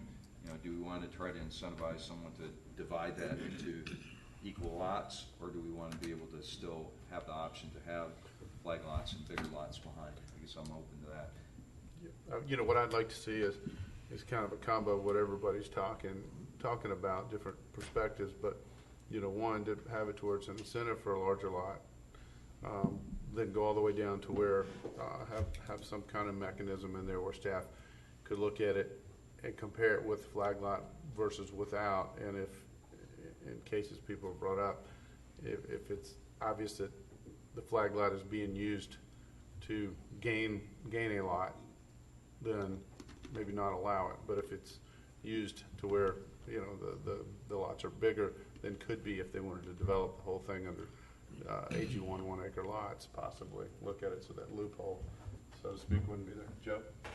Yeah. And, I live in a subdivision, so I'm having a hard time appreciating this at the level that some people are. But it sounds to me like we're trying to fix a problem that relates to adjacency to gravel roads and paved roads by attacking this flag lot issue, when we had an example where maybe a flag lot was used to work within our codes to do what the owner wanted to do. So I don't know, are we focused on the right thing? Should we really be looking at the other thing to fix that problem and get rid of that loophole versus attacking it this way? If I may jump in, I don't know that this is necessarily a direct result, cause and effect of what we saw on Burgess Road, because that's going to be that situation is going to be settled by the new text amendment. That's going to call for adjacency right. to. Right. So that'll be a moot point going forward anyway. I think what we're trying to do is we're trying to anticipate tomorrow's issue today. It's sometimes, especially over the last six months or so, all of a sudden we're looking at projects that appear should have been glaring issues. We don't want flag lots to be tomorrow's glaring issue. There are a lot of communities around that completely ban flag lots. We want to gain or see if we can get the temperature of council as it pertains to flag lots. I think we're getting that as we speak. Okay. But it's, let me ask it another way. Let's pretend for a second that I didn't ask the first question. What is the problem that a flag lot is causing us? you can develop in certain areas where you wouldn't have been able to develop otherwise. Exactly. I have seen many situations where, because of the topography in the area, you can get a lot more lots in because you allow the flag lots than you could get if you did not have flag lots. Okay.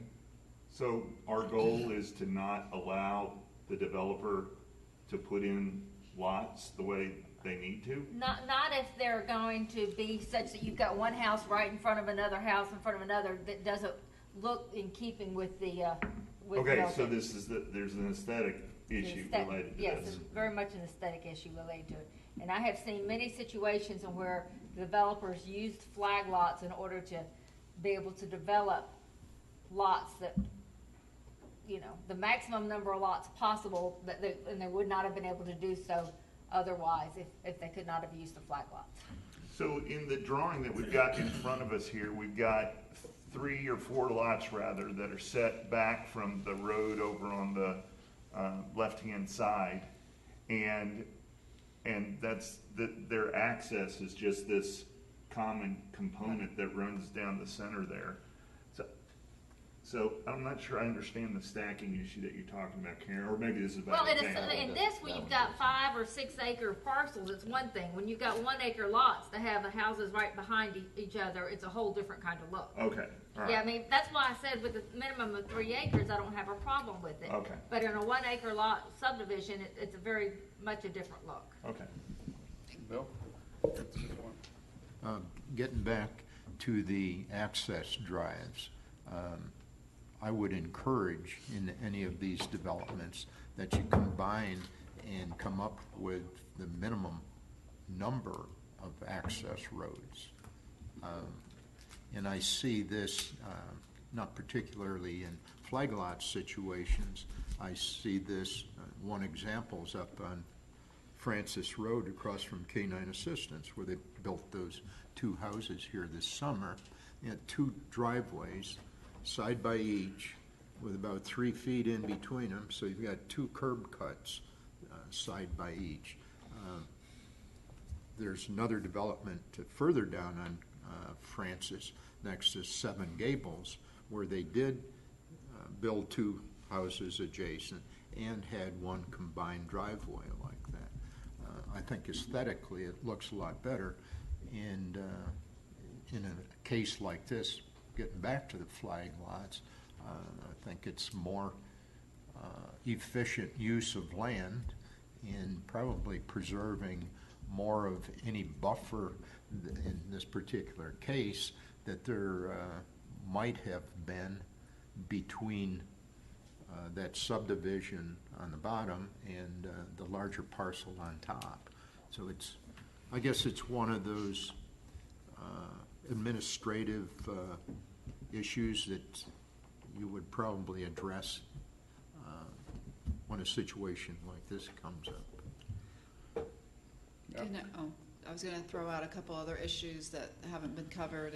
And for instance, if you have a very long driveway over, I think, whatever, 600 or 700 feet, it causes issue with fire protection. Sure.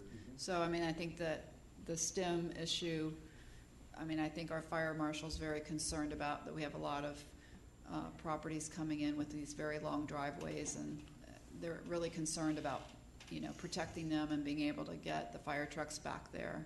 So I think that's one issue with certain types of flag lots that can come into play. And then there's a second issue that doesn't happen a lot, but in the Hampshires that I can think of, the subdivision off of Freemanville, the developer obviously was developed originally in Fulton County, but they have flag lots coming off of a cul-de-sac. I think also the other Freemanville further south was developed in Fulton County. Again, we have situations where we have flag lots coming off of a traditional subdivision street, and I think to Councilmember Thurman's point, I think they were trying to get as many lots in as possible. So that's another scenario that, not everybody looks at, but that's a concern from a land use perspective. So, well, in this particular case here, where you've got 4 parallel access roads or drives, I would imagine, and if it's over 600 feet, then the fire marshal's requirements would kick in there. And probably, rather than a 15-foot drive, they may require 25, I don't know. But that's probably something the fire marshal really needs to get into also in this discussion. And he looks at it, and he may require a fire hydrant closer to the street, so that means more money. I mean, there's just all these different scenarios that we've run into. So, So Robin, on the of all the projects that come before us, what percentage of them actually include flag lots that you're seeing? Is it 90%, 20%? well, I mean, they're typically with the minor plats. I mean, they're not as common with the regular subdivision, but there have Lake Haven was the other one that I believe they have some flag lots in. So that's not the biggest problem, but I think or issue. I think a lot of the minor plats do come in. I can't say a percentage, but probably 25-30% of them probably have flag lots, and that might be a low estimate. But Kathy, what or anybody in staff chip in? What's the direction that we're really looking for? Do we want to ban flag lots? Do we want to keep flag lots? Do we want to maybe blend it to where we have existing, or allow flag lots, but then we want to make sure that they're not used negatively for the good of the city, and so to speak, to get additional density that maybe they wouldn't have before? What direction are you looking for? Well, I think we had been asked to bring this forward so we could have a discussion with you all as the policymakers in terms of where you'd like to go. We've tried to point out to you some of the pros and cons of flag lots, and we can certainly structure language to whether it's to limit them to a minimum of 3 acres, and we can look at fire access, and we could put some language in along those lines if indeed you would like to keep the flag lots. As our city attorney mentioned, in some communities they're banned. So they've been used here pre-Milton, way back when the county was the county directing the zoning. So There is a history of utilizing and developing flag lots within the city, but again, we're certainly open to direction, and we can structure language based on what the direction is. Yeah, I'd be willing. I certainly, I don't feel like we would want to ban them, because I could see where that could definitely promote more development. It would allow some type of development for larger lots, less dense, but then would not want them to be used, you know, the reverse way. So maybe some kind of blend in there where, you know, 3 acre minimum or some kind of percentage minimum or something with it. But Matt?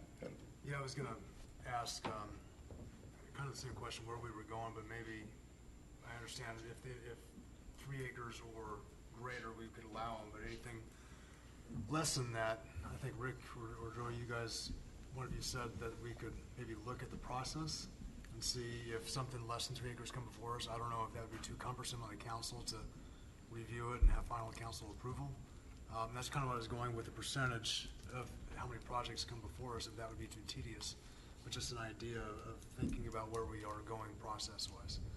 So, I think you almost, you know, and I mean, well, I like the idea of 3 acre minimum lots, but maybe we need a sliding scale, because you may have, I'll just make up a number, but let's say you have a 3 1 acre lots, and if, you know, staff could look at that, and whereas, and again, I may be way off on numbers, but if the flag lots made the lots more desirable for the community and better than if we did not allow the flag lots, you know, you could look at it that way if that makes any sense. Yeah, it does. Some kind of incentive on a bigger parcel that, you know, we allow them, maybe they need to be a bigger lot, but we need to be careful that by disallowing them and saying, well, you only have to do 3 acre parcel, and they don't, they do a smaller parcel, and then it looks worse, you know, than if we'd had a flag lot. But if we allowed them on 3 acres and above, and allowed for a variance for a flag lot on anything less than 3 acres, I mean, aren't we accomplishing that? That's a point. That's my whole point is, you know, off the top of my head, I'm saying, yeah, 3 acre minimum, that's great, but I just want to make sure that later didn't come back to where that got unintended consequences and was less desirable. So, you know, that may be a way you handle it, where the standard is that, but then they do have an availability to have a variance if it makes more sense for both parties, city and residents, as well as the property owner. Anybody? Bill?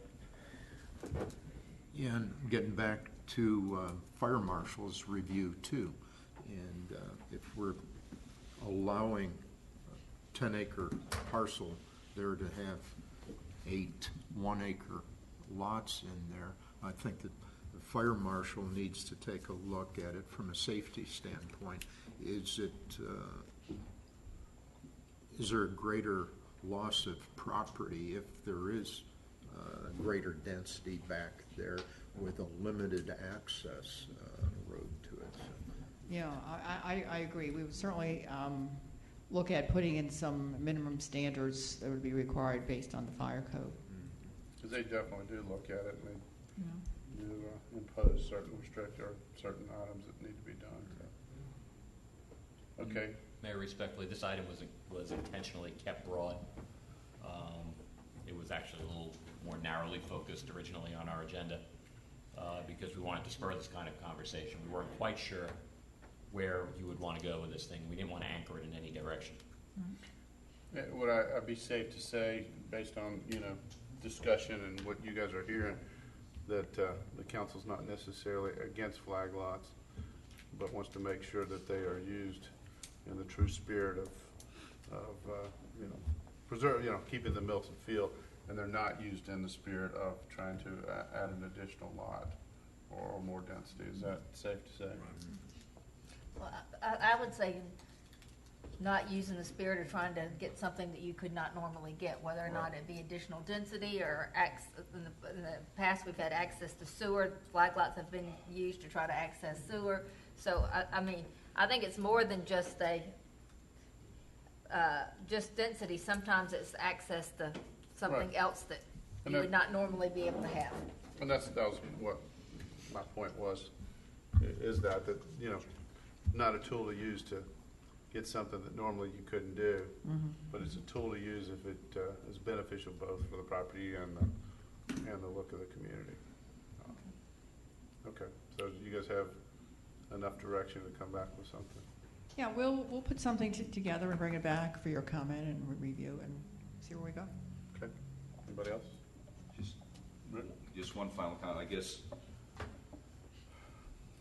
we can sometimes try to make things too elaborate, too complicated. I just say the more simple we can keep it and use common sense. If you know general direction of what we're looking for, I don't know if we need to actually come up with a formal formula that sets it all out, but that's my thoughts. If I could, my takeaway, if I was asked kind of to distill this, what I've heard would be that there might need to be some tweaking of the acreage requirements, like a minimum acreage requirements for the flag lots, and then I would candidly want there to be a unique set of variance criteria, because I don't think hardship is what you all just said. I didn't hear hardship, which is your typical variance, and that's where I think staff may want to spend their time, is kind of what those unique criteria are for the variance that get you all where you need to be. So that's the way I would do it. And the intent is that variance, if someone goes through the variance and it's allowed, it's a win-win. Right. But I'd like us to look at our whole variance program, because I don't believe that, as I understand hardship, it's not what is always being followed now. So I would really like us to look at our whole variance process to see what tweaks may need to be done with that process to ensure that the things that require a hardship really are having a hardship, and the things that may just be in the best interest of the community don't have the hardship requirement. Understood. Okay. All right. Thank you, Kathy. You're welcome. Sudie, if you'll call the next item, and if we have any public comment, be glad to hear that first. We do have one public comment, and that comes from Mr. Scott Reese.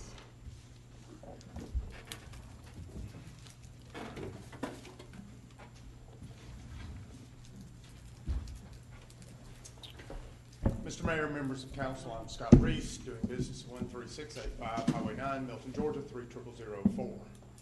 I hate to replow the same ground, but once again, the minor subdivision plats have been a way to preserve the rural character of Milton.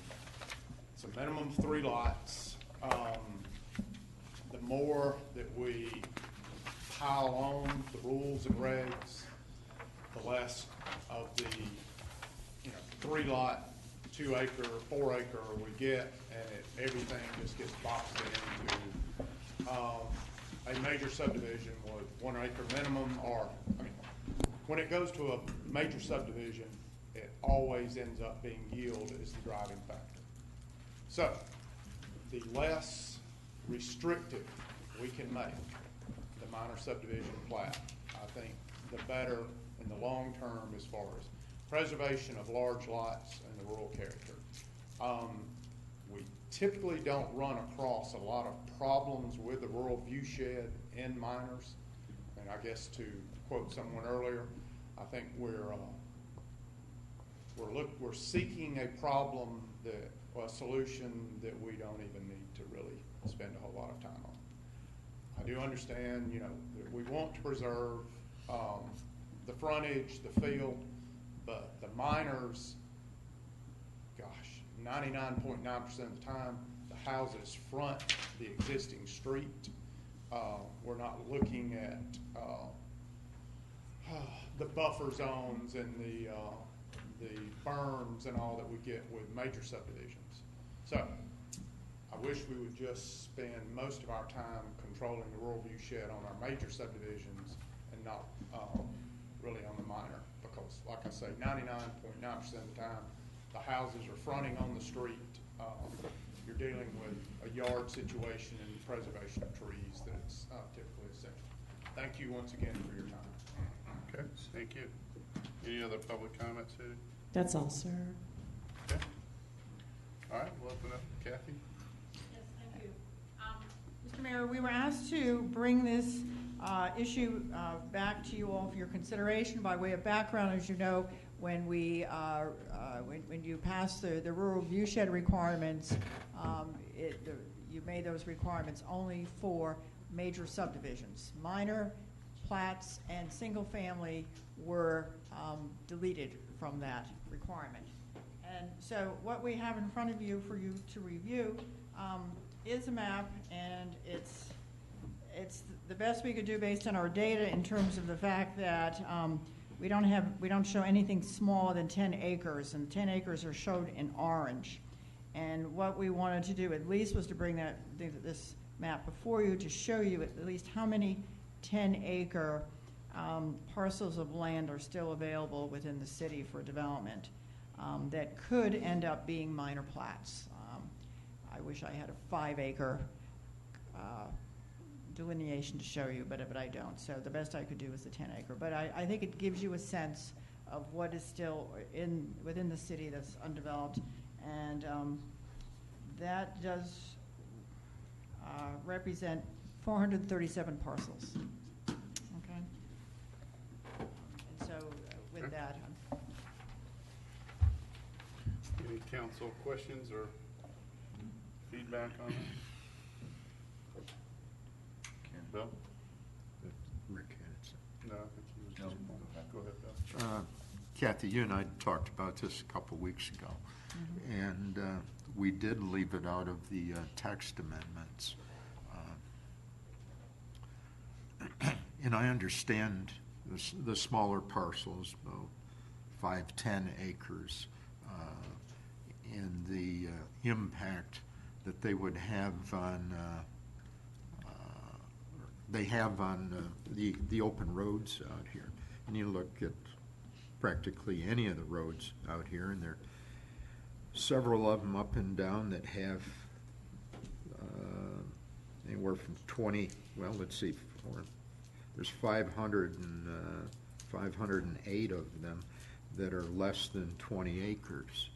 A pretty significant number of parcels. And I'm not up to imposing more restrictions on these smaller parcels. But I think we need some consistency and review on these. Just by looking at this map here, you're going to have a patchwork going up and down these roads. If they don't conform to the same type of review that we have in the rest of the AG1 requirements, probably where it has the greatest impact is, I'm looking up here on Freemanville Road. There's 1, 2, 3, 4, 5 or 6 of these parcels less than 10 acres in sequence. They're all contiguous. So where you get situations like that, the result that you're going to end up with is, you know, a large gap of something that doesn't comply or doesn't fit in with the rest of the view shed. And I don't know where the solution lies. If it lies within the review committee, you and Public Works Director and the arborist, to be looking at situations like this specifically and say that, you know, this stretch of 5 parcels along Freemanville Road needs to comply with the view shed requirements. I'm not sure what the answer is. If you make the same conditions apply to every parcel under 20 acres, or if you just selectively understand where an impact, a negative impact is going to present itself along these roads where you have several smaller parcels that are contiguous, and then you run into a major subdivision on each side of these. I just think there should be more review, but I'm not sure it's to the same extent as what we've spelled out in those text amendments. Would you support the same review for these smaller parcels that we have included in the text amendments that we approved a month or so ago? Well, I think it's a policy decision of the council to determine that, and staff will certainly be able to man that review, so to speak, should you decide to include the minor subdivision plats and/or the single-family lots as well. We are certainly prepared to do that, but it's really, I believe it's up to you all as the policymakers to direct us, and we're willing to do whatever you direct us to do. Okay, Karen? My fear is if you've got a 5 to 7 acre parcel, if you make them go through the same number of hoops and everything for 3 houses on that parcel as you would for them to put 5 houses on that parcel, people are just going to go ahead and put 5 houses on it. Whereas if you incentivize them to do the little bit larger lots, you would end up with actually fewer lots. But if they're going to have to go through all the work anyway, then they might as well just get an extra lot or 2 out of it. Anybody else? Joe? I agree with that. I think that the whole point in us leaving out the minor plats was specifically for that purpose. And I don't want to necessarily get into the whole engineered view shed again, because that's really what we're talking about. I mean, if we were to drive down the road today, I mean, the view shed, I mean, it's what Milton is. And so if we attach the same requirements to the 3 acre or the 3 parcel lots, what we're really doing is we're saying, rather than just making sure that big subdivisions don't mess up the view shed, we just want to control the entire view shed, period. And I think that's a change that would be, well, I don't know. I'm willing to discuss it. I just think it might be a step too far. Anybody else? Rick? And I guess I kind of echo the same thing. When we kind of vetted this, I thought, when we were going through the text amendments, taking a look at, do we want to impose on smaller parcels of 3 or less?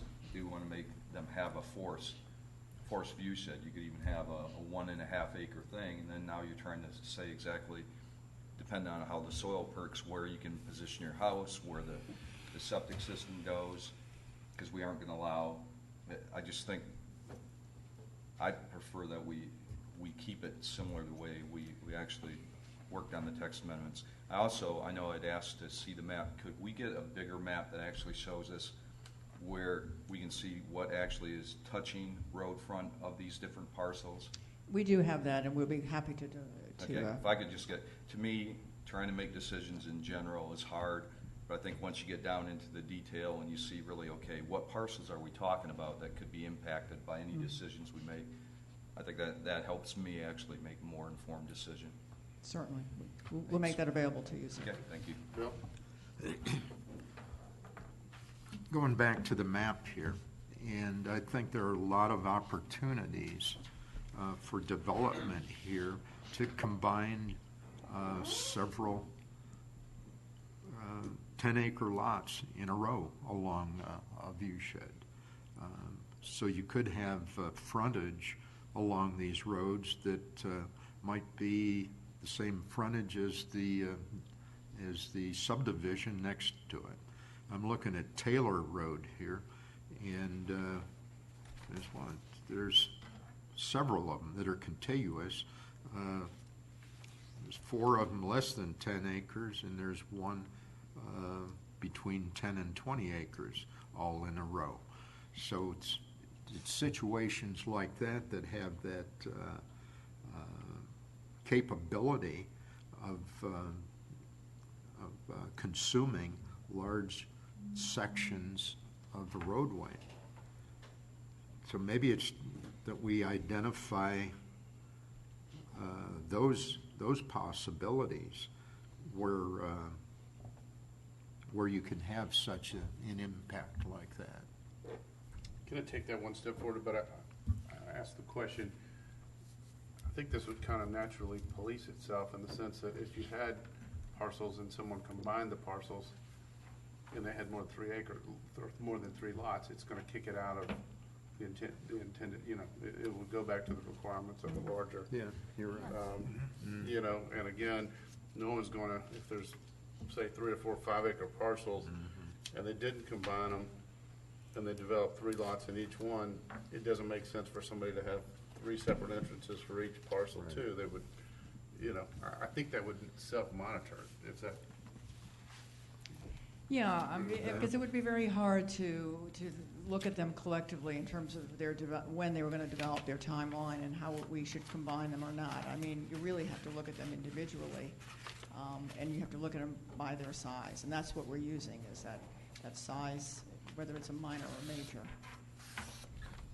And I'll just say, kind of going back, and again, I've said this before, everyone's perspective is different on what they want Milton to look and stay like, because it depends if you've been here 50 years or 30 years or 20 or 10 or 5, or you just moved here and you want it to stay the same. I think probably I could speak for most of our population and most of our citizens that, they want it to probably look like it did 50 years ago.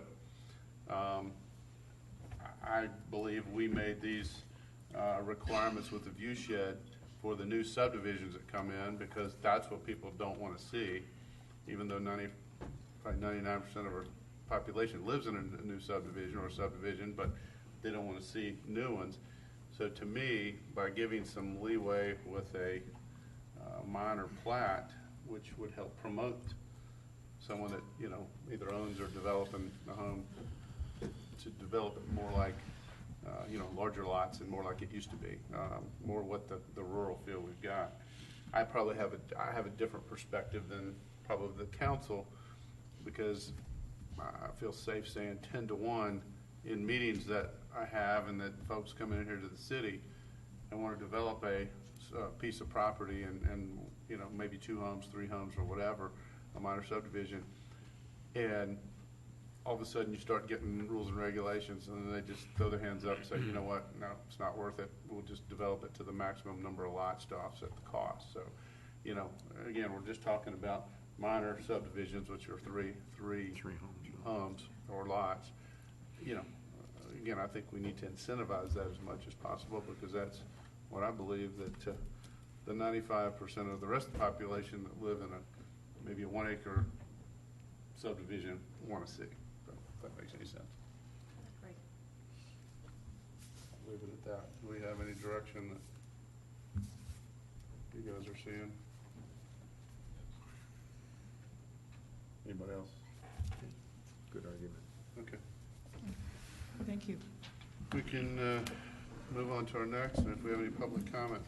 There is no public comment. This is discussion regarding limited exemption of fees for nonprofits conducting value-added business in the city. Mr. Steve Krokoff. Good evening, Mayor and Council. This is a follow-up to a discussion that we had electronically, individually, regarding some of the not-for-profits that we deal with that add value to the city. How this came about was we have a local charity that is on the precipice of constructing a very expensive $500,000 playground in one of our parks, and they needed some meeting space, and it just seemed ludicrous to be charging them X amount of dollars to be able to rent one of our spaces, when I'd rather see that fee put towards the special purposes that they're involved with. I put it out to all of you. All of you responded very well to it, which is why it's on the agenda tonight. So we've been talking about this a little bit among staff. So there are a few areas: the rental, maybe rental fees for facilities, other types of special event permits, things along those lines, that you may consider creating a very narrow exception to the fee, to our current fees. Ken has responded back and forth with this a little bit. We believe that we can word this to the effect that it would narrow it down to those that are adding a specific or significant value to the city. Obviously, I would leave that to Ken as far as the wording, if this is something you would like to see. You know, I'll just say first, and Joe, I'm all for common sense, and you're right. It does seem ludicrous if we've got groups that are giving of themselves and other citizens' money and time and efforts and doing something, then it is kind of a slap in the face if we have to charge them a minor fee or whatever. So I certainly, you know, again, would I think common sense would say that we would work something out. But, Joe? Yeah, I agree with that, Joe. I think common sense is the operative word. We had to come up with a whole big set of rules on how we charge people to use the clubhouse inside Cricket Creek, and let me tell you, that was not fun. But I would tell you, I wouldn't necessarily draw the line at not for profit, because that is a slippery slope. And I think if it makes sense, regardless of what kind of organization it is, I think we ought to be able to give some flexibility to you guys in terms of what gets charged. There's some precedent for this, and I can't remember the context, but I thought it had to do with a library. Wasn't it something with some books? And there was a permitting fee involved, and I think we tried to link it up. And so kind of the guidance I have given is that under the current state of policies, I don't think we can do this, but I think the council can. And what I would recommend to the city manager and to you is, if there's an interest in doing this, what we'll do is prepare a template resolution that basically will identify the fee and what we want to waive that fee to, and then most importantly, the value added that entity, that nonprofit, is giving to the city. That way we provide a nice link between here's the value, the objective value we're getting, and here's how we are acknowledging that by the way of the fee reduction. It's transparent, and I think it's legal. Karen? How do we handle it if a Boy Scout troop or Girl Scout troop wants to use the Bethel Community House every week for a meeting? I mean, right now, do we charge them fees, or do we not have them do it because they don't want to pay the fees? And if you're not charging fees, how do you make sure that it's not costing the city too much with us having to clean it for people there? We would be charging. Currently, we're charging anybody that's using our facilities. We're charging the fees. I think that the way we would get around having a situation where people meet weekly or something along those lines would be the template that Ken brought up. We'd have to be able to show that the value added somehow supersedes the cost. That's exactly right. That we would incur. Somehow the value is more than we would be expending. And I'm not saying we don't want to make it easy, but I don't want this to be a rubber stamp either. I mean, I think that we need to make sure there is some true bona fide value being derived by the city, such that we can make sure our citizens understand that everyone is paying their fair share for these services. Joe? Well, I was just going to address the issue with Boy and Girl Scout organizations, that they have an agreement with the charter organization. The city shouldn't be a charter organization, number one. They have an agreement with the charter organization that they have to provide a meeting place. So I agree that it would be interesting. I think that's an area we don't want to get into, though. Yeah, I think if we get into an area that it's somebody wanting it every single week or something like that, then that's a whole different thing. I agree. Than this group needing to use it to plan the playground. I mean, to me, that's an ideal situation and an ideal time that you ought to waive the fees for a group. Understood. The only thing I would add to that, and again, it goes back to common sense, I think we ought to try to balance it, because the reality is the fees that we charge come nowhere close to operating and the capital we've got in them. It's taxpayer dollars. You know, we want to see these facilities being used for good causes and whatnot, so we don't want to limit them and have them sit idle all the time because, you know, people don't want to pay fees. But to the extent you don't want to have just a free-for-all either, where they get used all the time by people that take advantage of it. So again, I think it goes back to common sense. I think you kind of getting some feel from the council and have a template you can bring back to us. I think we can manage that. Yep. Okay. Anything else? That concludes our work session.